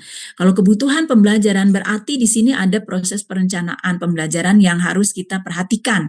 Itu Bapak Ibu ya, ketika Bapak Ibu sudah memiliki asesmen tersebut ya. Nah, di sini Bapak Ibu cyclical dari proses kegiatan asesmen dalam kaitannya dengan pembelajaran seperti ini. Jadi ada perencanaan pembelajaran, kemudian ada asesmen, perencanaan pembelajaran, pelaksanaan pembelajaran, dan asesmen. Dan bisa terjadi sebaliknya. Karena tadi asesmen itu dilakukan merupakan bentuk dari kebutuhan pembelajaran dan juga pencapaian. Dan kebutuhan pembelajaran tidak hanya dilakukan di awal-awal banget Bapak Ibu, karena pembelajaran kan sifatnya cyclical ya. Jadi pertemuan pertama, kedua, ketiga, keempat, terus itu sifatnya adalah siklus. Informasi Bapak Ibu yang dapatkan di pertemuan pertama menjadi bahan Bapak Ibu untuk melakukan kegiatan pertemuan kedua, ketiga, dan seterusnya. Ya, sehingga yang paling penting dalam kegiatan asesmen adalah adanya refleksi dan umpan balik Bapak Ibu. Tadi ya, sehingga prinsip asesmen yang edukatif itu bagian dari ada umpan balik tuh Bapak Ibu, refleksi dan umpan balik ya, sehingga dia bisa mengedukasi gitu. Oke. Nah, kita fokus ke pembelajaran mendalam. Apa sih bedanya gitu ya asesmen dalam pembelajaran yang lalu-lalu yang tidak disebut pembelajaran mendalam gitu ya dengan asesmen yang pembelajaran mendalam yang saat ini kita sedang fokuskan ya di pendekatan pembelajaran mendalam. Bapak Ibu sesungguhnya tidak ada yang berbeda dalam asesmen pembelajaran. Ya, baik pembelajaran mendalam, pembelajaran dengan nama yang lain itu tetap saja asesmen adalah proses pengumpulan informasi dan analisis informasi ya untuk kebutuhan dan capaian pembelajaran. Nah, hanya saja Bapak Ibu di dalam pembelajaran mendalam ini kita memberikan titik-titik fokus ya, dalam kegiatan asesmennya Bapak Ibu. Ya. Nah, secara umum Bapak Ibu mungkin sudah paham bahwa asesmen ini ada dua macam ya, formatif dan sumatif. Asesmen formatif perlu dikuatkan untuk memberikan umpan balik tadi ya, umpan balik dan refleksi selama proses pembelajaran dan dilakukan secara bertahap dan berkelanjutan. Ya, nah ini fokusnya Bapak Ibu di pembelajaran mendalam ya. Untuk apa? Untuk mencapai level pembelajaran mendalam. Ya, dengan mempertimbangkan pengalaman belajar 3M. Nah, ingat Bapak Ibu 3M apa? Ayo, siapa yang sudah lupa? Siapa yang masih ingat 3M? 3M itu memahami, mengaplikasi, dan merefleksi. Ya, Bapak Ibu ya. Jadi, bertahap dan berkelanjutan itu dalam rangka 3M tadi, ya, memahami, mengaplikasi, dan merefleksi. Sementara kegiatan asesmen sumatif dilakukan untuk mengetahui capaian pembelajaran secara menyeluruh. Nah, gitu Bapak Ibu ya. Jadi tetap asesmen itu ada 2. Apa saja Bapak Ibu? Silahkan taruh di chat. Asesmen itu formatif dan sumatif. Oh, gitu tingkah ya teh. Ya, boleh di-mute. Oke, sumatif dan formatif dan sumatif, sama aja ya. Oke, asesmen itu ada 2, formatif, sumatif. Terima kasih Pak Hengki, terima kasih Bu Oki, Bu Hayati, formatif, sumatif. Oke, formatif dan sumatif, formatif, sumatif. Oke, siap. Baik, lanjut Bapak Ibu. Nah, ini Bapak Ibu ya, asesmen formatif dan sumatif. Ya, Bapak Ibu, asesmen formatif tujuannya memberikan informasi dan umpan balik. Nah, ya, tadi kita sudah melihat ya Bapak Ibu ya, lingkaran siklus dari kegiatan pembelajaran Bapak Ibu ya. Nah, formatif itu adanya di bagian proses pembelajaran Bapak Ibu. Ya, memberikan umpan balik. Ya, memberikan umpan balik. Sementara sumatif itu memastikan ketercapaian tujuan. Nah, asesmen formatif itu bentuknya apa aja? Nah, ada di awal pembelajaran dan ada di proses pembelajaran. Ya, di awal pembelajaran Bapak Ibu melakukan asesmen untuk mengetahui kesiapan murid untuk mempelajari materi. Ya, dan untuk mencapai tujuan pembelajaran direncanakan. Tadi ya, balik lagi Bapak Ibu pada definisinya ya. Untuk kebutuhan belajar. Nah, itu dilakukan di awal pembelajaran. Ya, sementara di dalam proses pembelajaran dilakukan juga asesmen formatif untuk mengetahui perkembangan murid dan memberikan umpan baliknya. Ya, nah di sini Bapak Ibu kegiatan formatif itu berlangsung. Sementara sumatif biasanya, bukan biasanya ya, sumatif itu memastikan ketercapaian tujuan. Nah, yang biasa Bapak Ibu lakukan untuk kenaikan kelas ya, untuk kelulusan gitu. Itu adalah asesmen sumatif.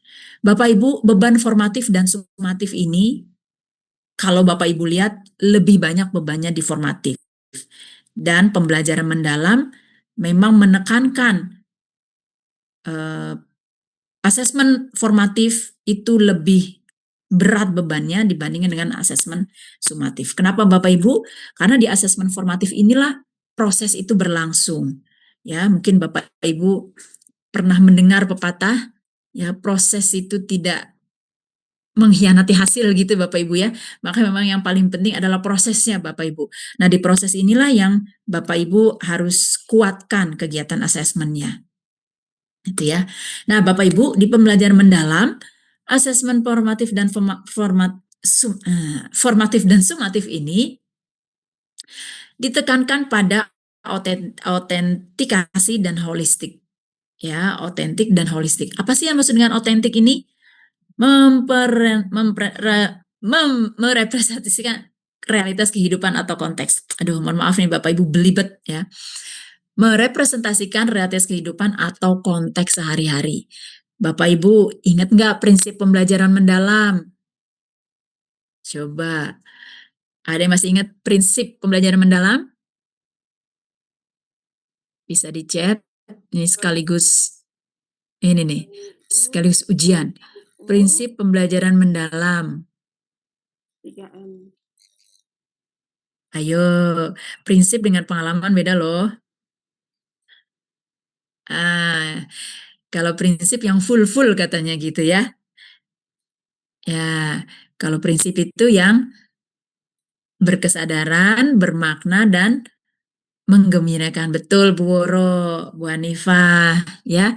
Kalau tadi yang memahami, mengaplikasi dan merefleksi itu namanya pengalaman belajar. Betul, itu pengalaman belajar. Betul Bu Widya.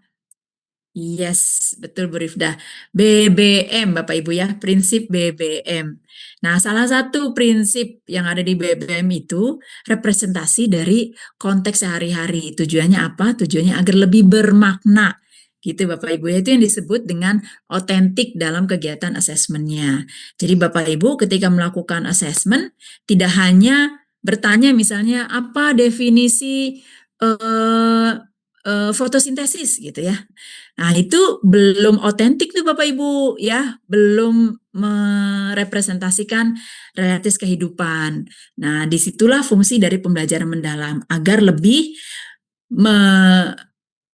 relate gitu ya, menghubungkan dengan konteks sehari-hari. Ya, prinsip pembelajaran mendalam BBM, berkesadaran, bermakna dan menggembirakan. Kebalik ya Bapak Ibu Evi. Nggak apa-apa juga sih. Tapi kayaknya lucu kalau BBM ya Bu Evi ya, daripada BMB. Oke, siap. Gitu ya Bapak Ibu ya. Itu yang otentik ya. Terus, nggak apa-apa Bu Evi. Terus yang selanjutnya adalah holistik Bapak Ibu. Apa sih maksudnya holistik? Melihat keseluruhan aspek kemampuan siswa Bapak Ibu. Apa sih aspek kemampuan siswa itu? Ada pengetahuan, keterampilan, sikap. Betul Bu Haryati, menyeluruh. Holistik itu menyeluruh Bapak Ibu. Ya, jadi Bapak Ibu di dalam asesmen itu otentik dan holistik. Ya, otentik itu merepresentasikan konteks yang nyata, holistik itu merepresentasikan seluruh aspek kemampuan siswa. Ya, ada pengetahuan, keterampilan, dan sikap. Oke, Bapak Ibu tulis di chat, ada 2 penekanan asesmen pada PM, yaitu otentik dan holistik. Otentik dan holistik, Bapak Ibu. Silahkan chat, Bapak Ibu. Otentik dan holistik. Otentik, holistik. Betul. Pak Hengki, otentik, holistik. Berarti otentik dan holistik. Otentik, holistik. Assessment, otentik, keseluruhan. Oh, otentik, konteks ya Bapak Ibu ya. Holistik, keseluruhan. Otentik, holistik. Otentik, realitas kehidupan atau konteks. Holistik, keseluruhan kemampuan. Oke, siap. Siap Pak Maskur dari MI. Bu Nur Aida, Pak Husni, ada 2 penekanan Bu Anggun, otentik dan holistik, betul. Oke, baik lanjut Bapak Ibu ya, jadi ingat-ingat Bapak Ibu, otentik dan holistik. Oke, makasih Bu Adel, Pak Edo, siap. Bapak Ibu, balik lagi, asesmen tadi ada formatif dan asesmen. Kok asesmen, formatif dan sumatif ya. Bapak Ibu mungkin pernah dengar nih, saya selalu ketika di lapangan kalau menjelaskan ini agak-agak liar gitu Bapak Ibu, bahasa Jermannya itu liar, membingungkan. Ya udah bahasanya bahasa Inggris gitu ya, terus banyak lagi. Jadi suka diingat-ingat, suka lupa gitu ya. Asesmen formatif itu ada 2 Bapak Ibu ya, asesmen as learning dan for learning. Jadi kalau saya ngingetinya formatif, asesmen formatif, as for. Nah, S itu as learning, for itu for learning gitu Bapak Ibu. Kalau saya cara ngingetinya gitu ya. Oh, Putri, iya aku sebut ya Bu Putri Cahaya. Terima kasih Putri. Sarangnya Putri. Oke, asesmen formatif itu ada 2 Bapak Ibu ya, asesmen as learning dan asesmen for learning. Jadi asesmen formatif as learning for learning gitu Bapak Ibu, biar mudah mengingat. Mungkin bisa membantu Bapak Ibu juga karena ini juga membantu saya. Terkadang kalau terminologi bahasa Inggris suka lupa Bapak Ibu ya. Oke, terima kasih Bu Nurul. Asesmen as learning itu refleksi diri ya, sementara asesmen for learning itu perbaikan proses pembelajaran. Gimana sih contohnya untuk refleksi diri dan refleksi proses pembelajaran itu? Contohnya self assessment Bapak Ibu atau peer assessment. Saya tidak tahu, mungkin Bapak Ibu sering gitu ya melakukan self assessment terhadap siswa ketika proses pembelajaran ya, untuk mengecek misalnya apakah mereka sudah paham atau belum gitu ya. Nah, itu bisa Bapak Ibu lakukan self assessment ataupun peer assessment gitu. Atau mungkin ada format checklist yang bisa Bapak Ibu share kepada anak didik. Ya, sementara assessment for learning untuk perbaikan proses pembelajaran, Bapak Ibu bisa sesekali meminta anak-anak dalam proses pembelajaran itu meminta mereka misalnya membuat peta konsep gitu ya, peta konsep atau memberikan observasi gitu ya, terhadap anak peserta didik, misalnya Bapak Ibu mereka kita pantik dengan beberapa pertanyaan, terus Bapak Ibu bisa melakukan observasi secara langsung. Nah itu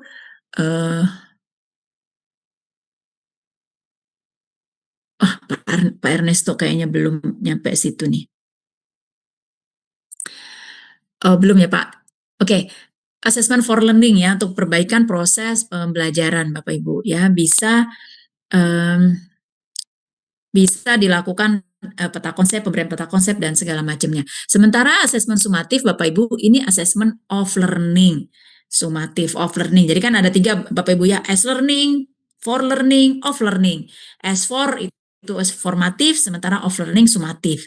Nah, sumatif itu ketercapaian pembelajaran. Ada tes lisan Bapak Ibu yang sering lakukan ya, tes tertulis, laporan, portofolio dan sebagainya. Nah, ini semuanya yang membungkus nanti kegiatan pembelajaran Bapak Ibu. Nah, Bapak Ibu tadi ya pengalaman pembelajaran kita sudah sepakat Bapak Ibu ya bahwa asesmen itu akan mengcover seluruh pengalaman pembelajaran ya, ada memahami, mengaplikasi dan merefleksi. Dan di masing-masing pengalaman pembelajaran ini Bapak Ibu bisa mengindikasikan ya penilaian yang bisa Bapak Ibu lakukan. Pertama misalnya untuk memahami, Bapak Ibu bisa pantik peserta didik dengan pengetahuan-pengetahuan esensial, aplikatif maupun nilai-nilai karakter. Ya, sementara di aplikasi itu merupakan pendalaman pengetahuan dan direfleksi itu lebih kepada regulasi diri dari peserta didik Bapak Ibu. Nah, Bapak Ibu,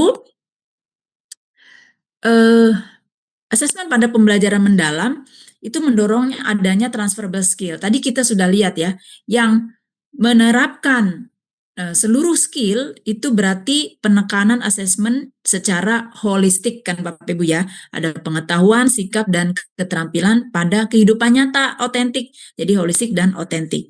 Tujuannya ini Bapak Ibu ya di pembelajaran mendalam. Memahami sejauh mana kedalaman pemahaman telah tercapai. Terus kedua merancang aktivitas belajar. Dan yang ketiga memberikan umpan balik Bapak Ibu. Nah Bapak Ibu untuk mencapai semua tujuan ini di dalam pembelajaran mendalam kita kenal sebagai taksonomi Solo ya. Taksonomi Solo Bapak Ibu ya, bukan kota Solo ya. Asesmen mengcover pembelajaran betul Putri. Oke, guru mengembangkan asesmen pembelajaran mengacu pada taksonomi Solo. Solo itu artinya atau singkatannya Structure of the Observed Learning Outcome. Ya, nanti Bapak Ibu mungkin sudah sangat familiar dengan gambar ini Bapak Ibu ya.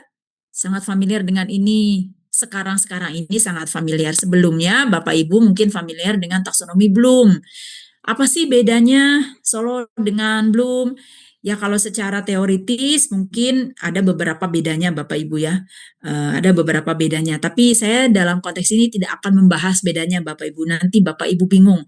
Kita lebih melakukan pendalaman terkait taksonomi Solo itu. Bapak Ibu, di taksonomi Solo itu ada 5 tahap level, sama halnya dengan Bloom, level 1, level 2, sampai level 5. Level 2 tidak bisa tercapai kalau level 1 nggak ada. Ya, level 3 nggak bisa tercapai kalau level 1 dan 2 nggak ada. Nah, itu namanya taksonomi Bapak Ibu ya. Dia sifatnya adalah hierarkis, seperti itu. Mungkin agak sulit Bapak Ibu melihat gambar ini, saya akan mempersingkatnya dengan tabel ini Bapak Ibu. Ya, jadi tadi ada levelnya pre-structural, unistructural, multistructural, relational, dan extended abstract.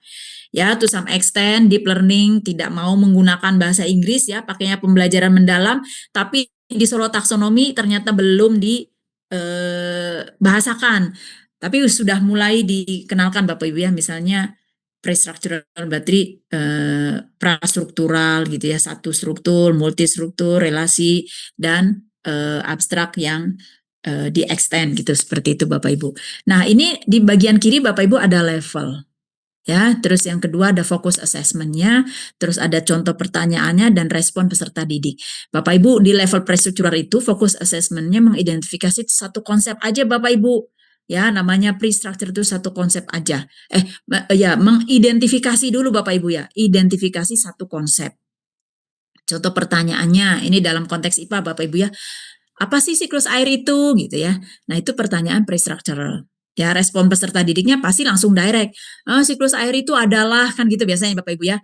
Bapak Ibu tidak ekspektasi anak akan menjelaskan bahwa, oh kalau siklus air tuh yang begini Bu, yang begini ya, itu enggak gitu ya. Karena pertanyaannya hanya langsung direct Bapak Ibu. Apa siklus air? Gitu ya, maka responnya yang kita harapkan juga direct. Sementara unistructural itu satu konsep saja, tapi dia menjelaskan Bapak Ibu, tidak mengidentifikasi. Ya, tapi menjelaskan satu konsep. Makanya pertanyaannya adalah jelaskan evaporasi pada siklus air misalnya. Berarti kita ekspektasi anak itu untuk menjelaskan Bapak Ibu. Menjelaskannya seperti apa? Menjelaskannya kita berharap mereka menjelaskan pakai bahasa mereka sendiri Bapak Ibu. Ya, pakai bahasa mereka sendiri. Itu unistructural, jadi menjelaskan. Yang selanjutnya adalah multistructural, menganalisis beberapa konsep. Ya, misalnya analisis tahapan-tahapan pada siklus air. Nah, itu menganalisisnya banyak konsep di situ Bapak Ibu ya. Ada konsep evaporasi, kondensasi, presipitasi, karena di dalam tahapan siklus air itu banyak konsep di situ, tidak hanya satu konsep. Gitu Bapak Ibu ya. Sehingga kalau Bapak Ibu tanya, coba analisis tahapan pada siklus air. Itu tidak ekspektasi Bapak Ibu siswa harusnya menjawab, dia menjelaskan satu persatu tuh Bapak Ibu, evaporasi itu apa, kondensasi itu apa, presipitasi itu apa, terus bagaimana hubungannya satu dengan yang lain, gitu ya. Nah, yang relational mengaitkan beberapa konsep. Ya, jadi kalau yang multistructural dia sudah menggabungkan, menganalisis beberapa konsep, sementara di relational mengaitkan konsep-konsep itu Bapak Ibu. Jadi tadi ya ada 3 konsep nih, evaporasi, kondensasi, presipitasi gitu ya, ada 3 konsep. Kita tanya bagaimana keterkaitannya antara konsep-konsep tersebut dalam siklus air. Nah, tapi ini ditambahkan Bapak Ibu konteksnya. Jadi tidak hanya secara konseptual saja tetapi sudah ke aplikasi. Nah, dalam permasalahan lingkungan gitu ya Bapak Ibu. Jadi udah konteks yang kontekstual gitu ya, tidak hanya sekedar konsep saja ya. Jadi ketika pertanyaan bagaimana keterkaitan konsep-konsep itu dalam permasalahan lingkungan. Nah, fokus permasalahan lingkungan ini yang kita bawa untuk autentifikasi Bapak Ibu ya, otentik tadi ya, merepresentasikan lingkungan nyata. Nah, maka Bapak Ibu berharap respon peserta didik dia akan mengaitkan tuh bagaimana evaporasi kalau lingkungannya tuh seperti ini gitu ya, kalau lingkungannya seperti itu dia akan bisa menjelaskan. Nah, yang terakhir adalah extended abstract, mengaplikasi konsep pada konteks lain dan lebih luas. Nah, bedanya dengan relational itu Bapak Ibu sudah langsung spesifik nih, sudah diajarinya tentang permasalahan lingkungan. Tetapi di extended abstract itu tidak lagi permasalahan lingkungan yang sudah Bapak Ibu sampaikan, tetapi permasalahan lain lagi Bapak Ibu. Ya, contoh misalnya deforestasi. Ya, bagaimana deforestasi air pada hujan tropis gitu.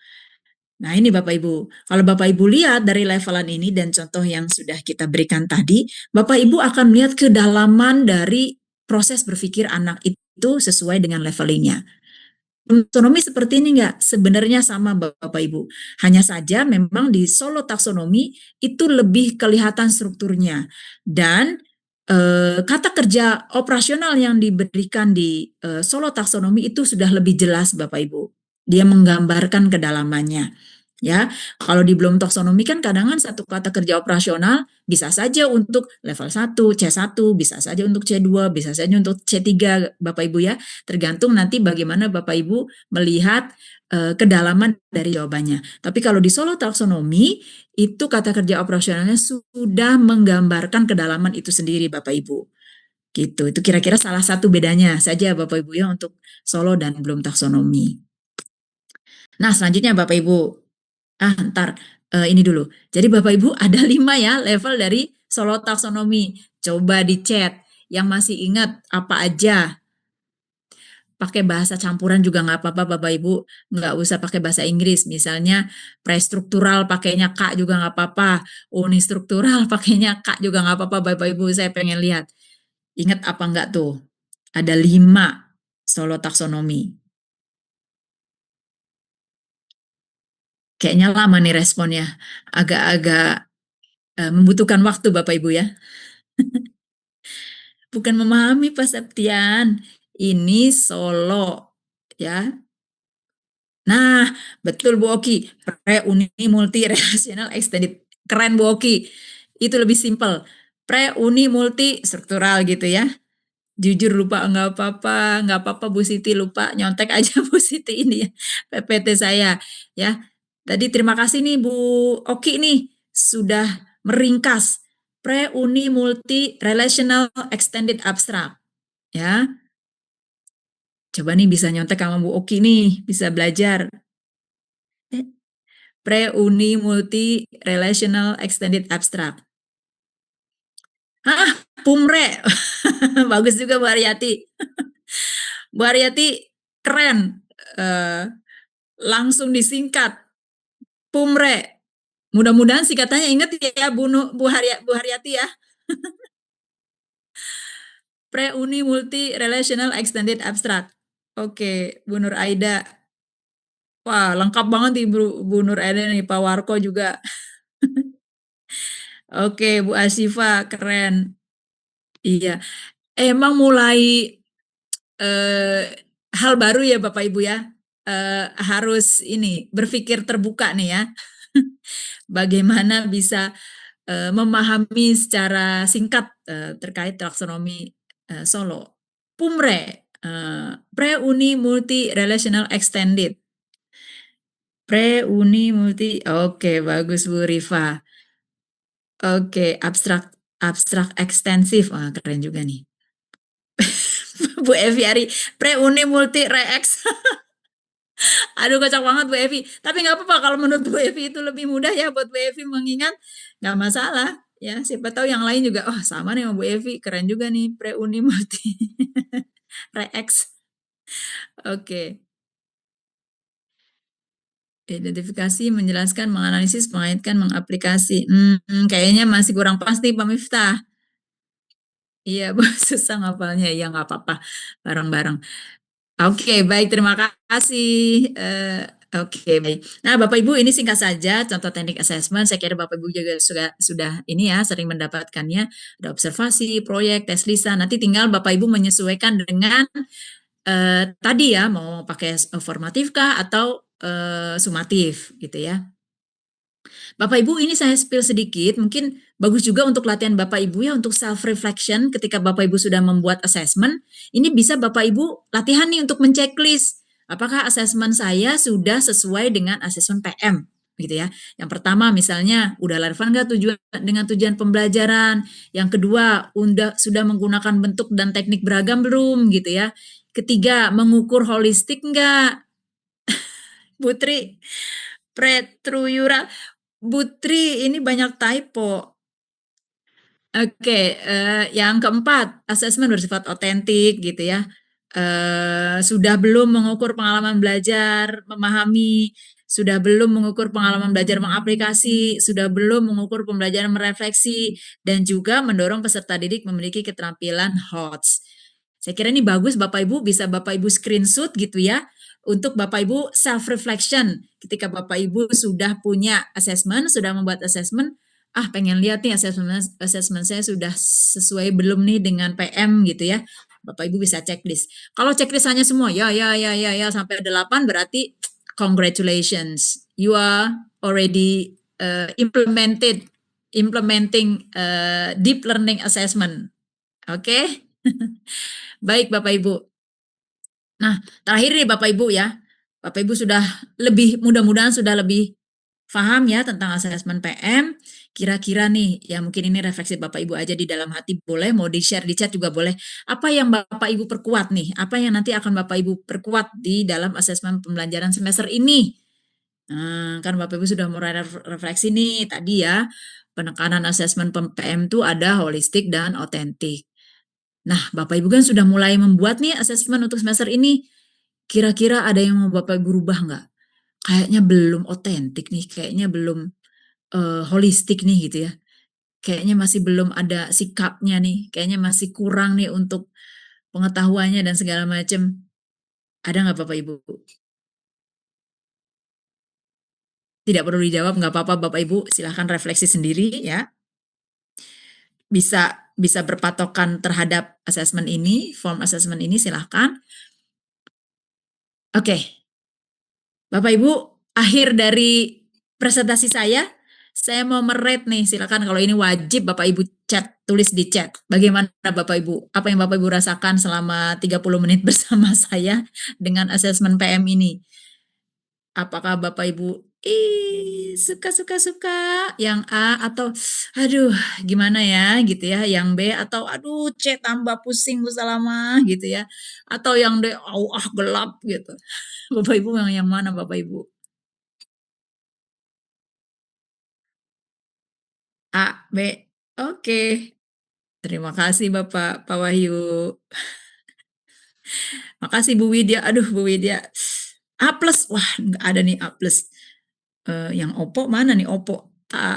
Bu Umil, makasih Bu Umil Sarangeo. Oh, sedikit pusing. Aduh, berarti apa dong? BC dong, Bu. Oke, makasih Bu Riza. Bu Siska, thank you. Nah, baik. B dan C, aduh pusing ya, pusing tapi senang juga. Oke, baik. Makasih Bapak Ibu sekalian. Demikian. Makasih Pak Toha, A-nya banyak banget. A bintang 5 ya Pak Toha. Oke. Terima kasih Bapak Ibu yang sudah menikmati paparan saya. Sekali lagi silakan Bapak Ibu share keseruannya di IG, share dengan IG saya Bapak Ibu. Nanti saya akan pilih 5 orang dengan share terbaik untuk saya kirimi GoPay. Cie. Sarangnya Bapak Ibu, terima kasih. Assalamualaikum warahmatullahi wabarakatuh. Waalaikumsalam warahmatullahi wabarakatuh. Terima kasih kami sampaikan kepada Ibu Salamah Agung MA PhD atas materi yang begitu jelas dan bermanfaat. Dan beliau tadi juga sudah menekankan bahwa asesmen dalam pembelajaran mendalam bukan sekedar mengumpulkan data, tapi juga mengolahnya untuk memahami kebutuhan belajar siswa. Dan prinsipnya berkeadilan, edukatif, dan objektif. Dengan menekankan asesmen formatif yang berkelanjutan melalui refleksi dan juga umpan balik, serta asesmen sumatif untuk memastikan capaian pembelajaran. Dan semuanya itu dilakukan secara autentik dan juga holistik agar penilaian benar-benar menggambarkan kemampuan siswa secara utuh. Nah, baik Bapak Ibu hadirin sekalian, sekarang tiba saatnya sesi tanya jawab. Bagi Bapak Ibu, gunakan kesempatan ini untuk dimanfaatkan mendalami hal-hal yang masih ingin digali lagi dari pemaparan Ibu Salamah MA PhD. Dan bagi para peserta yang ingin bertanya, silahkan boleh raise hand, gunakan fitur raise hand untuk menggunakan kesempatan sesi bertanya jawab ini. Baik, silahkan. Apakah ada yang ingin bertanya? Baik, sudah ada nih Ibu nih dari Ibu Hanifa SDIT Fiderus. Baik, silahkan Ibu Hanifa, silahkan unmic. Boleh. Terima kasih, Mbak. Dan Assalamualaikum Bu Salamah. Selamat siang dan semuanya Bapak Ibu yang sudah hadir di Zoom meeting ini. Saya mau bertanya terkait asesmen tadi, Bu, khususnya di level yang tadi ya taksonomi Solo tersebut. Ketika kita mau menerapkan pembelajaran mendalam di kelas dengan level taksonomi Solo tadi, apakah dari level prastruktural itu kita sudah termasuk mengaplikasi PM atau memang dari seluruh level itu harus kita pakai? Atau memang di level yang paling tinggi itu berarti kita baru atau sudah melaksanakan PM tersebut di kelas, begitu? Baik, kepada Sudah Ibu jawab. Salamah Agung MA PhD, dipersilahkan. Baik, terima kasih Bu Hanifah atas pertanyaannya. Mohon izin tadi tuh agak 1-2 detik terganggu kayaknya koneksinya ya. Tiba-tiba saya nge-freeze gitu. Mungkin saya akan mengulang sedikit ya Bu Hanifah ya. Tadi Bu Hanifah menanyakan tentang apakah pengalaman belajar itu sudah dimulai di prestruktural gitu ya, atau di prestruktural itu belum ada pengalaman belajar gitu kira-kira Bu Hanifah ya. Iya. Oke, baik. Makasih Bu Hanifah. Ya, baik. Bu Hanifah dan teman-teman sekalian, seperti yang tadi saya sampaikan, assessment itu dilakukan dalam rangka tadi ya, menekankan kegiatan pengalaman belajarnya. Jadi memang dari awal sudah mulai Bu untuk pengalaman pembelajarannya. Ya, dan juga tadi saya sampaikan bahwa assessment itu untuk melihat kebutuhan belajar dan juga proses pembelajaran kan ya Bu ya. Nah, jadi di awal ketika Ibu sudah memiliki data assessment atau asesmen awal ya, itu pada dasarnya Ibu sudah merencanakan kegiatan pembelajaran dalam rangka memberikan pengalaman belajar itu Bapak Ibu. ya. Jadi di awal meskipun itu prestruktural, itu sudah masuk ke dalam kegiatan pengalaman belajarnya. Ya, jadi tidak terpisah-pisah tuh bahwa oh di prestruktural belum nih pengalaman belajarnya, itu enggak. Itu sudah satu kesatuan karena kegiatan pengalaman belajar itu merupakan kegiatan dalam satu proses pembelajaran berikut beserta juga asesmennya. Ya, karena asesmen kan tidak terpisah dari kegiatan pembelajaran ya Bu Hanifah ya. Begitu juga pengalaman belajarnya. Kira-kira seperti itu Bu Hanifah. Ya. Baik, Baik, terima apakah kasih Bu. sudah jelas Ibu Hanifah bahwa jawabannya itu adalah pada dasarnya asesmen itu dilakukan untuk menekankan pengalaman? Karena dari awal guru yang sudah memiliki data dan merencanakan pengalaman belajar itu juga sudah termasuk proses yang sudah menerapkan pembelajaran mendalam. Apakah sudah Betul. cukup dari Ibu Hanifah? Sudah cukup, Bu. Terima kasih. Ya. Terima kasih banyak Ibu Hanifah karena sudah bertanya. Mungkin satu penanya lagi nih Ibu Salamah Agung, apakah ada yang Boleh. mau berkenan untuk bertanya? Baik, ini Di dari kolom chat sudah ada nih dari Ibu Anita Kurniasari. Assalamualaikum Bunda, izin bertanya, bagaimana implementasi asesmen formatif dan sumatif PM di PAUD? Oke, baik. Terima kasih Bu Anita. Ini sangat spesifik di PAUD ya. Nanti mungkin bisa lebih dijelaskan oleh Bu Rizka ini, karena kebetulan Bu Rizka juga di PAUD. Pada dasarnya tidak ada bedanya Ibu, mau di PAUD, mau di SD, SMP, SMA gitu ya.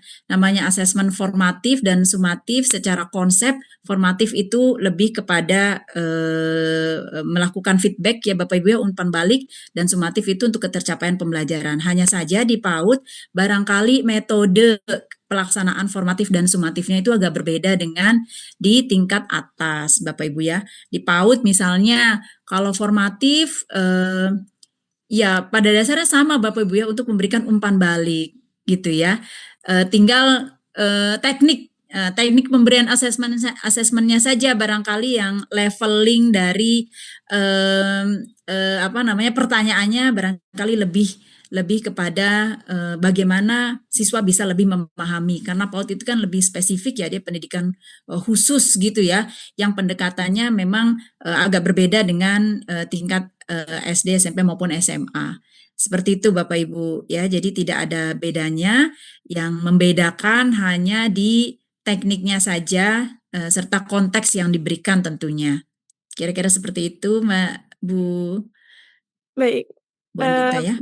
Seperti itu Mbak Anita Kurniasari. Jadi jawaban dari Ibu Salamah Agung itu, implementasi asesmen formatif dan sumatif di PAUD itu pada dasarnya sama dengan jenjang lain. Secara konsep, formatif itu kan menekankan pada umpan balik selama proses belajar, sedangkan sumatif memastikan capaian pembelajaran. Yang membedakan hanyalah teknis pelaksanaannya sesuai karakteristik anak usia dini. Baik, pada Bapak Ibu hadirin sekalian, terima kasih sudah bertanya dan sudah berdiskusi aktif tadi di kolom chat. Saya juga sudah melihat Ibu semangat, Bapak dan Ibu yang menghadiri webinar nasional Deep Learning ini. Baik, sekali lagi saya ucapkan terima kasih banyak kepada Ibu Salamah Agung MA PhD karena sudah memaparkan materi dan juga sudah menjawab pertanyaan dari Bapak Ibu hadirin. Baik, beranjak ke acara berikutnya, yaitu pemateri ketiga kita, Ibu Nur Lutfi Rizka Herianing Tias MPD. Selamat siang, Bu. Ya, selamat siang. Baik, kepada Ibu Nur Lutfi Rizka Herianing Tias MPD dipersilahkan untuk menyampaikan paparan materinya terkait dengan Ibu Nur Lutfi Rizka Herianing Tias MPD yang akan menyampaikan kegiatan kokurikuler berdasarkan Permendikdasmen nomor 13 tahun 2025. Kepada Ibu Nur Lutfi Rizka Herianing Tias MPD dipersilahkan. Baik, terima kasih Mbak Nesya. Bismillahirrahmanirrahim. Assalamualaikum warahmatullahi wabarakatuh. Selamat siang Bapak Waalaikumsalam Ibu warahmatullahi wabarakatuh. semuanya. Semoga masih semangat meskipun sudah siang dan sudah menyimak paparan dari dua narasumber rekan saya yang sangat luar biasa. Ada Pak Dudung dari PGRI dan juga ada Ibu Salamah PhD dari Fasilitator Nasional Pembelajaran Mendalam. Baik, saya ingin melanjutkan sekaligus mungkin menyimpulkan ya terkait dengan paparan yang sudah disampaikan oleh Pak Dudung terkait dengan pembelajaran mendalam dan juga Bu Salama tadi sudah menyampaikan terkait dengan asesmen. Nah, Bapak Ibu, saat ini yang akan saya paparkan, saya akan mencoba memaparkan terkait pembelajaran mendalam dan pengembangan kegiatan kokurikuler. Namun juga, pada kesempatan kali ini saya juga ingin memberi informasi bahwasanya dari Kemendikbud sudah mengeluarkan 3 aturan yang sangat penting ya Bapak Ibu, yang melandasi pelaksanaan pembelajaran di setiap satuan, pendidikan. Yang pertama adalah Permen Nomor 10 Tahun 2025, yaitu terkait dengan standar kompetensi lulusan, yang mana ini ada kaitannya dengan 8 dimensi profil lulusan yang nanti akan kita, diskusikan bersama ya Bapak Ibu. Kemudian ada Permen Nomor, 12 Tahun 2025 Bapak Ibu, yang mana juga permen ini, memastikan terkait dengan pelaksanaan pembelajaran karena terkait dengan standar isi yang kemudian akan diturunkan menjadi capaian, pembelajaran.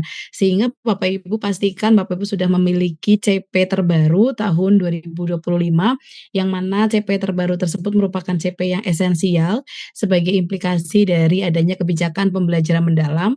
Karena ketika kita ingin mewujudkan pembelajaran mendalam, maka yang kita, inginkan adalah, capaian pembelajaran yang esensial agar guru memiliki waktu yang cukup untuk melaksanakan proses pembelajaran hingga peserta didik mendapatkan, pemahaman yang mendalam dan memperoleh pengalaman belajar yang mendalam.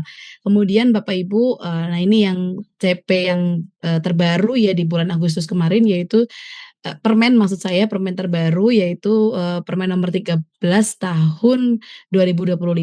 Nah Bapak Ibu, Permendikbud Nomor 13 Tahun 2025 ini bukan permen tentang perubahan kurikulum, tetapi permen, Dikdasmen yang mana di sini mengatur terkait dengan kebijakan penyesuaian. Kebijakan penyesuaian ini diantaranya salah satunya adalah penerapan pendekatan pembelajaran mendalam, sehingga Bapak Ibu bisa tetap mengimplementasikan kurikulum yang saat ini setiap satuan pendidikan itu, mungkin masih menerapkan kurikulum merdeka, ya Bapak Ibu silahkan itu, tetap dilaksanakan Bapak Ibu karena tidak ada perubahan nama kurikulum.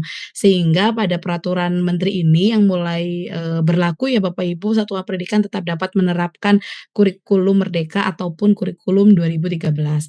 Kemudian adanya kebijakan terkait dengan mata pelajaran pilihan yaitu coding dan KA dalam intrakurikuler, serta adanya penyesuaian bentuk kompetensi dan muatan pembelajaran kokurikuler dan penyediaan kegiatan ekstrakurikuler yang minimal yang dilakukan adalah, kepramukaan atau, kepanduan lainnya. Nah Bapak Ibu, terkait dengan, kebijakan implementasi pembelajaran mendalam dari, eee Kemendikbud Bapak Ibu sudah, meluncurkan framework atau kerangka kerja dari pembelajaran mendalam, yang mana harapannya framework ini dapat, diimplementasikan Bapak Ibu secara komprehensif untuk mewujudkan pembelajaran mendalam, yang tentunya ada dukungan ekosistem pendidikan seperti tadi yang disampaikan oleh Pak Dudung begitu ya, ini sangat menentukan bagaimana Bapak Ibu bisa mengimplementasikannya, terutama Bapak Ibu leadership dari kepala sekolah. Karena bagaimana kesuksesan pembelajaran mendalam itu juga ditentukan bagaimana dukungan dan leadership dari kepala sekolah dan juga tentunya guru sebagai garda terdepan dalam proses pembelajaran. Nah, Bapak Ibu, terkait dengan, kerangka kerja ini, Bapak Ibu bisa membacanya dari dalam. Yang pertama adalah dimensi profil lulusan. Dimensi profil lulusan ini merupakan fokus yang ingin dicapai. Nah, Bapak Ibu, dimensi profil lulusan ini yang terbaru berdasarkan, Permen Nomor 10 Tahun 2025 ada 8 Bapak Ibu, dimensi profil lulusan. Ya, dimensi profil lulusan ini, profil yang ingin dicapai ya di setiap jenjang pendidikan Bapak Ibu. Nah, oleh karena itu ini dicapainya tidak hanya pada intrakurikuler saja, tetapi perlu, dicapai pada kegiatan kokurikuler ya untuk menguatkan, terwujudnya 8 dimensi profil lulusan ini, juga ekstrakurikuler dan juga budaya satuan pendidikan. Sehingga untuk bisa mewujudkan 8 profil ini kepada siswa-siswa kita Bapak Ibu, tentunya tidak hanya dilaksanakan di kegiatan pembelajaran intranya saja, tetapi juga pada saat kokurikuler untuk mendukungnya, ekstrakurikuler dan juga budaya satuan pendidikannya. Jadi iklim dari satuan pendidikan juga akan mempengaruhi terwujudnya 8 dimensi profil lulusan ini. Kemudian Bapak Ibu terkait dengan, pembelajaran mendalam tadi yang saya, sampaikan bahwa dalam framework ini terdapat beberapa elemen Bapak Ibu. Yang berwarna biru ini merupakan prinsip pembelajaran, Bapak Ibu pasti sudah sering mendengar ya, mungkin ini sudah webinar kesekian yang sudah Bapak Ibu ikuti dan sering mendengar bagaimana 3 prinsip pembelajaran dan tadi juga sudah disampaikan oleh Ibu Salama, berkesadaran, bermakna, dan menggembirakan. Nah, sebenarnya Bapak Ibu apa sih, berkesadaran dan bagaimana, bermakna, nah seperti apa itu menggembirakan? Mungkin saya ingin, sedikit satu persatu kita membahasnya ya Bapak Ibu. Yang pertama adalah, prinsip berkesadaran. Nah, prinsip berkesadaran ini Bapak Ibu, pada intinya memang setiap peserta didik yang kita, bersamai dalam proses pembelajaran perlu memiliki motivasi intrinsik, ya tidak hanya datang ke sekolah atau datang ke kelas mengikuti pembelajaran Bapak Ibu itu hanya sekedar menuntaskan tanggung jawab atau kewajibannya sebagai, siswa, tetapi bagaimana, peserta didik itu punya rasa ingin tahu yang tinggi untuk terus mau belajar dan mendalami ilmu yang sedang, kita pelajari pada hari itu, begitu ya Bapak Ibu. Nah, oleh karena itu untuk bisa membangkitkan kesungguhan siswa belajar, membangkitkan rasa ingin tahu mereka, membangkitkan motivasi intrinsik mereka, ini diperlukan, strategi ya Bapak Ibu. Karena siswa yang memiliki mindful, itu artinya dia benar-benar punya, keinginan ya untuk terus mendalami ilmu yang sedang mereka pelajari, untuk keinginan untuk terus, menekuni dan sampai mendapatkan keterampilan tertentu dari ilmu yang sedang mereka pelajari begitu Bapak Ibu. Nah oleh karena itu, Bapak Ibu beberapa strategi bisa kita, bisa kita lakukan agar prinsip berkesadaran ini bisa terwujud dalam, diri siswa begitu ya, agar siswa itu benar-benar mau menjadi pembelajar yang aktif, agar punya motivasi yang tinggi untuk belajar, datang ke kelas tuh tidak hanya raganya saja, tapi yang ikut belajar tuh adalah bagaimana dia benar-benar terlibat begitu Bapak Ibu. Karena memang, fenomena yang terjadi tidak semua siswa yang datang ke kelas untuk mengikuti proses pembelajaran itu benar-benar merasa dilibatkan dalam proses belajar itu Bapak Ibu. Terutama misalnya mungkin siswa yang pasif, siswa yang mungkin selama, proses pembelajaran itu mungkin dalam 1 tahun itu hanya duduk di pojokan paling belakang dan jarang ditanya, dan jarang diberikan kesempatan untuk berpartisipasi atau terlibat. Nah, ini yang perlu kita, upayakan Bapak Ibu agar bagaimana kita menjadi pendidik, memastikan semua siswa di kelas itu pernah terlibat ya tidak hanya emaskan 1, 2 siswa saja. Jadi merasa siswa itu memiliki proses belajarnya, memiliki, eee progres dari belajarnya itu Bapak Ibu. Nah, caranya Bapak Ibu misalnya ya Bapak Ibu dengan, kita membuat peserta didik untuk, eee, terlibat dalam mengembangkan strategi pembelajaran, ya. Karena mungkin sebagian besar, pembelajaran yang sudah kita lakukan itu kehendak guru, ya, sehingga bersifat top down, bukan bottom up gitu ya Bapak Ibu. Karena selama ini kita mau, metode apa yang kita lakukan hari itu seakan-akan itu sudah didesain oleh gurunya. Nah, padahal Bapak Ibu kita juga bisa mengajak siswa kita sebenarnya ya mendesain pembelajaran. Sehingga siswa kita bisa menjadi co-designer atau co-learner, agar mereka merasakan, karena memang dalam pembelajaran mendalam ini, seperti tadi disampaikan Pak Dudung, keterlibatan itu sangat menentukan prinsip dari berkesadaran ini bisa ada dalam proses pembelajaran Bapak Ibu. Sehingga ketika kita melibatkan siswa terutama dalam menyusun strategi pembelajaran, itu menjadi, siswa itu merasa berperan begitu ya dalam proses belajarnya. Misalnya, hari ini kita mau belajar dengan cara apa, proyek apa yang akan, mereka kembangkan, kemudian akan mencari informasi dari mana, akan diskusi, misalnya dengan beberapa teman atau narasumber siapa yang akan dihadirkan. itu Bapak Ibu bisa diskusi dengan siswa. Bahkan asesmen apa yang akan, mereka gunakan ya, itu Bapak Ibu bisa membuat siswa menentukan pilihan. Kita akan melakukan asesmen formatif, apakah dengan tes lisan, itu Bapak Ibu berikan pilihan kepada siswa untuk yang menentukan begitu ya, untuk berdiskusi menentukan bahkan sampai ke asesmen pembelajaran yang akan dilakukan sebagai bentuk keterlibatan. Kemudian Bapak Ibu dalam juga menentukan pilihan. Sebagian besar misalnya ketika Bapak Ibu melakukan pembelajaran yang sifatnya praktikum, praktek, biasanya alat bahan semua sudah ditentukan, ada di worksheet. Jadi siswa seakan-akan tinggal membawa sesuai aturan yang Bapak Ibu berikan gitu ya. Padahal bisa saja kita membuat siswa itu mencari inspirasi terlebih dahulu dari berbagai sumber, misalnya internet, diskusi, dan lain sebagainya, untuk kemudian mereka akan merancang praktikum, eksperimen, ataupun proyek sesuai dengan keinginan mereka. Dan mereka senantiasa diberikan kesempatan untuk beralasan atas pilihan-pilihannya tersebut, Bapak Ibu. Di sini menjadi strategi bagaimana mengembangkan siswa yang punya sebagai pembelajar aktif ini, Bapak Ibu, punya student agency. Kemudian tadi terlibat dalam keterbukaan untuk bisa adanya perspektif baru. Dengan Bapak Ibu memberikan stimulus-stimulus yang menarik bahwa pengetahuan ini senantiasa berkembang, kemudian dihadirkan dengan berbagai contoh, ya tidak hanya belajar dari satu buku misalnya, ya Bapak Ibu bisa menghadirkan dengan banyak media, banyak contoh, itu juga membuka perspektif siswa dan membuka rasa ingin tahu siswa untuk terus mendalami materi itu, Bapak Ibu. Nah, kemudian Bapak Ibu, siswa juga harus tahu tujuan dari mengapa dia harus belajar materi itu. Ini juga bisa menjadi strategi mewujudkan mindful, Bapak Ibu. Jadi kadang siswa kita, Bapak Ibu, sebenarnya tidak tahu apa sih sebenarnya manfaat bagiku materi yang sedang mereka pelajari. Sedangkan siswa itu belajar itu seakan-akan menuntaskan kewajiban saja, yang penting datang mendengarkan ceramah dari Bapak Ibu, kemudian mengerjakan tugas, selesai tuntas dapat nilai, gitu.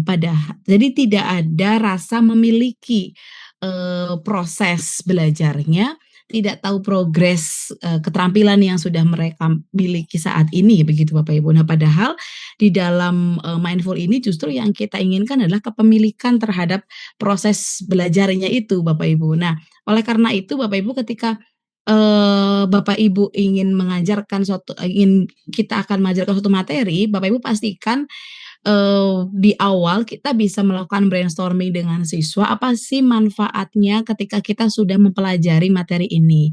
Manfaat dalam kehidupan sehari-hari apa? Manfaat ke depannya apa? Ya Bapak Ibu, agar ada motivasi siswa untuk mau mendalami materi itu, karena ternyata materi itu sangat penting untuk kehidupannya. Karena nanti setelah saya belajar materi ini, ada keterampilan yang bisa meningkatkan kemampuan saya untuk di kehidupan sehari-hari, misalnya seperti itu ya. Misalnya mau belajar tentang apa Bapak Ibu, misalnya tentang Pitagoras. Nah, ternyata Pitagoras itu tidak hanya sekedar rumus, tidak hanya sekedar angka, tidak hanya sekedar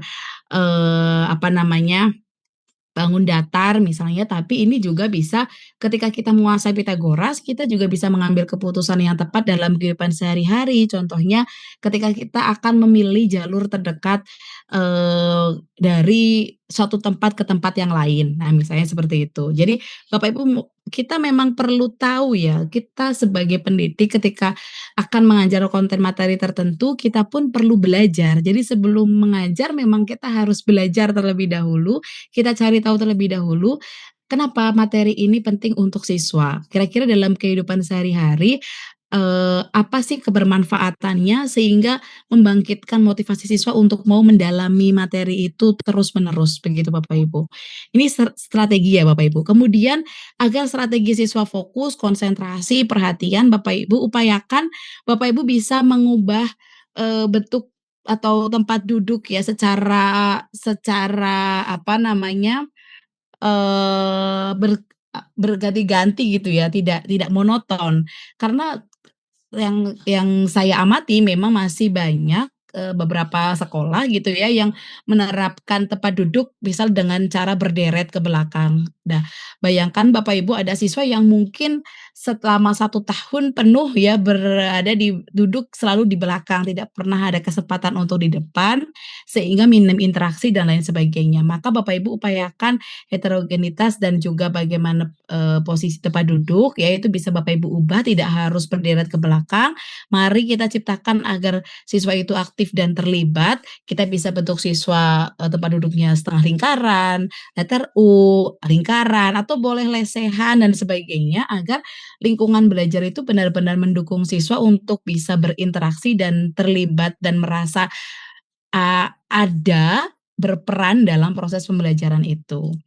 Nah, inilah prinsip berkesadaran Bapak Ibu. Kemudian bermakna. Bermakna ini hubungannya adalah dengan relevansi di kehidupan, siswa secara nyata. Jadi belajar itu kontekstual, bukan tekstual Bapak Ibu, ya. Meskipun semua sumber belajar itu pastinya siswa dapatkan itu tidak hanya dari tekstual saja ya Bapak Ibu, tapi ada banyak sumber belajar yang bisa mereka manfaatkan termasuk yang ada di kehidupan sehari-hari mereka.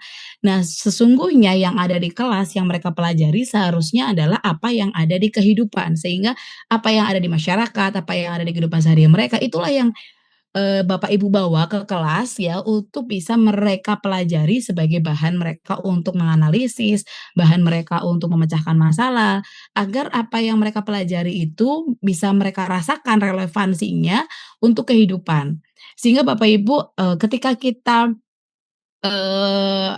membawakan suatu materi gitu ya, tidak hanya Bapak Ibu, memberikan secara teori saja, tetapi siswa benar-benar terlibat pemecahan masalahnya, isu terdekat dengan kehidupannya tentang materi itu. Nah, kembali lagi memang ya Bapak Ibu pasal 1 ayat 1 ya, tadi ketika kita mau mengajar, kita harus belajar.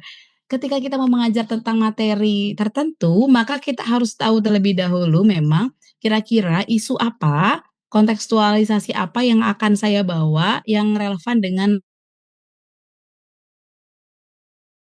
materi itu, yang paling dekat dengan siswa. Misalnya kita mau bawa isu infografis apa misalnya, atau berita apa, atau video apa, yang membuat siswa itu terlibat dalam pemecahan masalah, Bapak Ibu, sehingga merasa peran mereka itu besar ya terkait dengan, isu tersebut ya Bapak Ibu ya. Jadi ketika mereka merasa belajar itu tidak hanya, teori saja, tetapi aplikatifnya itu juga benar-benar bisa mereka rasakan, bahkan mereka bisa, lakukan begitu ya Bapak Ibu.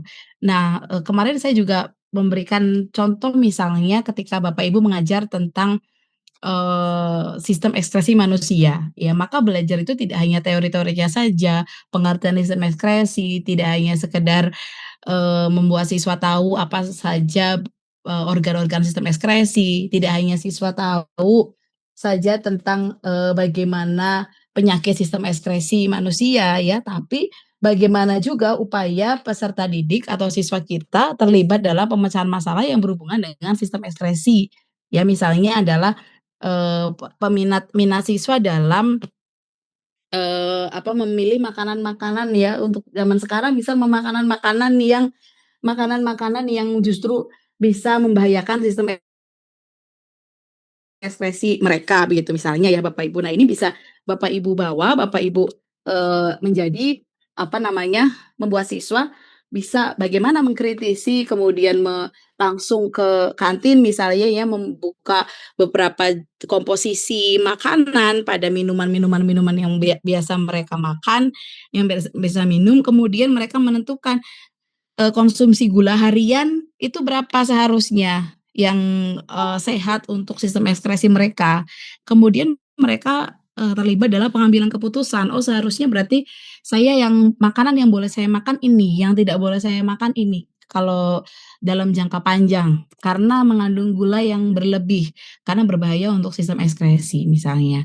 Jadi belajar itu tidak hanya memahami konsepnya, teorinya, tetapi bagaimana juga siswa benar-benar terlibat dalam pemecahan masalah nyata yang relevan dengan, materi tersebut Bapak Ibu, yang relevan dengan topik tersebut. Nah, paling bermakna lagi ketika yang mereka, turut, pecahkan itu adalah yang paling dekat dengan kehidupan mereka, gitu. Kemudian Bapak Ibu, prinsip menggembirakan. Prinsip menggembirakan ini atau joyful ini bukan hanya having fun ya Bapak Ibu ya, bukan berarti kemudian yang penting siswa terlihat, senang, kemudian tertawa terbahak-bahak, kemudian ice breaking terus-menerus begitu ya, bukan itu, tetapi lebih kepada suasana belajar yang positif. Jadi siswa merasa kebutuhan dasarnya bisa terpenuhi ketika proses pembelajaran.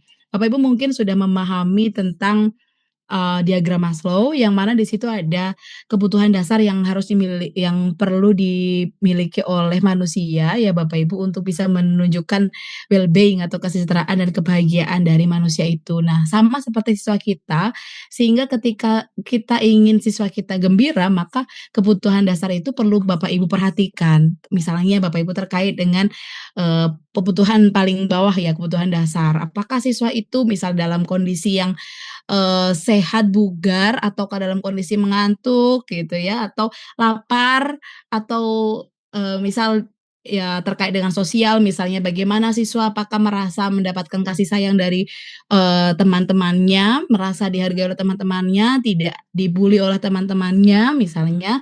Kemudian di tahap berikutnya apakah siswa mendapatkan, apa namanya, apresiasi dari gurunya ketika mencapai, dari progres belajarnya misalnya, apakah mendapatkan ruang untuk aktualisasi diri yang sesuai minat dan bakatnya. Nah, itu perlu Bapak Ibu, pastikan agar suasana belajar kita itu benar-benar suasana belajar yang positif dan dapat dirasakan oleh semua siswa tanpa terkecuali.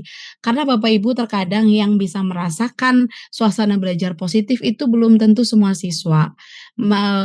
Mungkin saja hanya siswa tertentu yang merasa dianak-emaskan, ya, sedangkan yang lain seperti tidak merasakan adanya,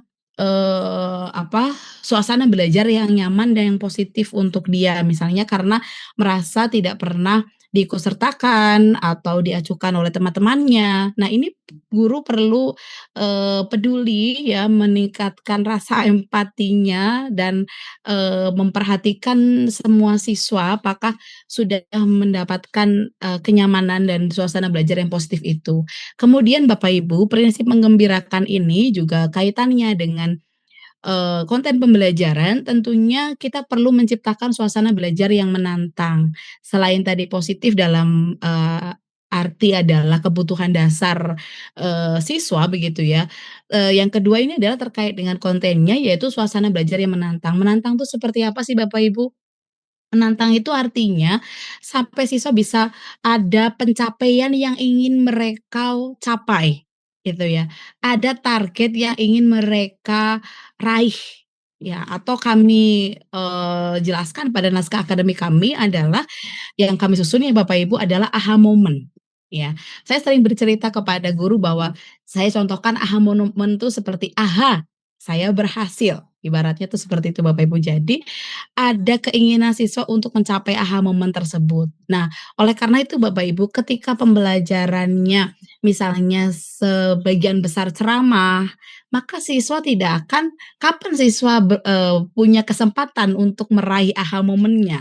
Ya tentu tidak ada momen itu karena sebagian besar di, proses pembelajarannya hanya secara ceramah misalnya seperti itu. Atau sebaliknya sebagian besar proses pembelajarannya itu hanya menguji siswa dengan, tes atau hafalan yang sifatnya adalah mengerjakan LKS misalnya terus-menerus dengan banyak soal setiap hari atau merangkum ya misalnya dari 20 halaman menjadi 2 halaman dan ditinggal oleh Bapak Ibu, ditinggal oleh Bapak Ibu guru kemudian, siswanya hanya mendapatkan nilai dalam bentuk angka yang tidak berarti misalnya, maka tidak ada kesempatan siswa untuk memperoleh aha momennya. Nah, aha momen ini ibaratnya Bapak Ibu, misalnya siswa, karena sedang ada proyek dengan temannya diskusi gitu ya, dalam sebuah diskusi, dalam sebuah misalnya eksperimen, ada hal yang belum terpecahkan misalnya, sampai dia lupa sudah bel istirahat misalnya ya, jadi tidak menghiraukan karena saking antusiasnya untuk ada rasa ingin tahu yang belum tercapai, yang terwujudkan karena masih sibuk dengan proyeknya, masih sibuk dengan rasa ingin tahunya yang belum terpecahkan tersebut. Dan sampai keberhasilan itu bisa mereka raih Bapak Ibu. Nah, tentunya di sini Bapak Ibu perlu mendampingi siswa ya agar bisa mencapai keberhasilan dalam belajar. Jadi ketika Bapak Ibu menugaskan siswa dalam proyek, menugaskan siswa dalam diskusi, itu jangan ditinggal Bapak Ibu ya, jangan jadi kesempatan untuk meninggalkan siswa ke kantor, tetapi jadikan itu kesempatan untuk mendampingi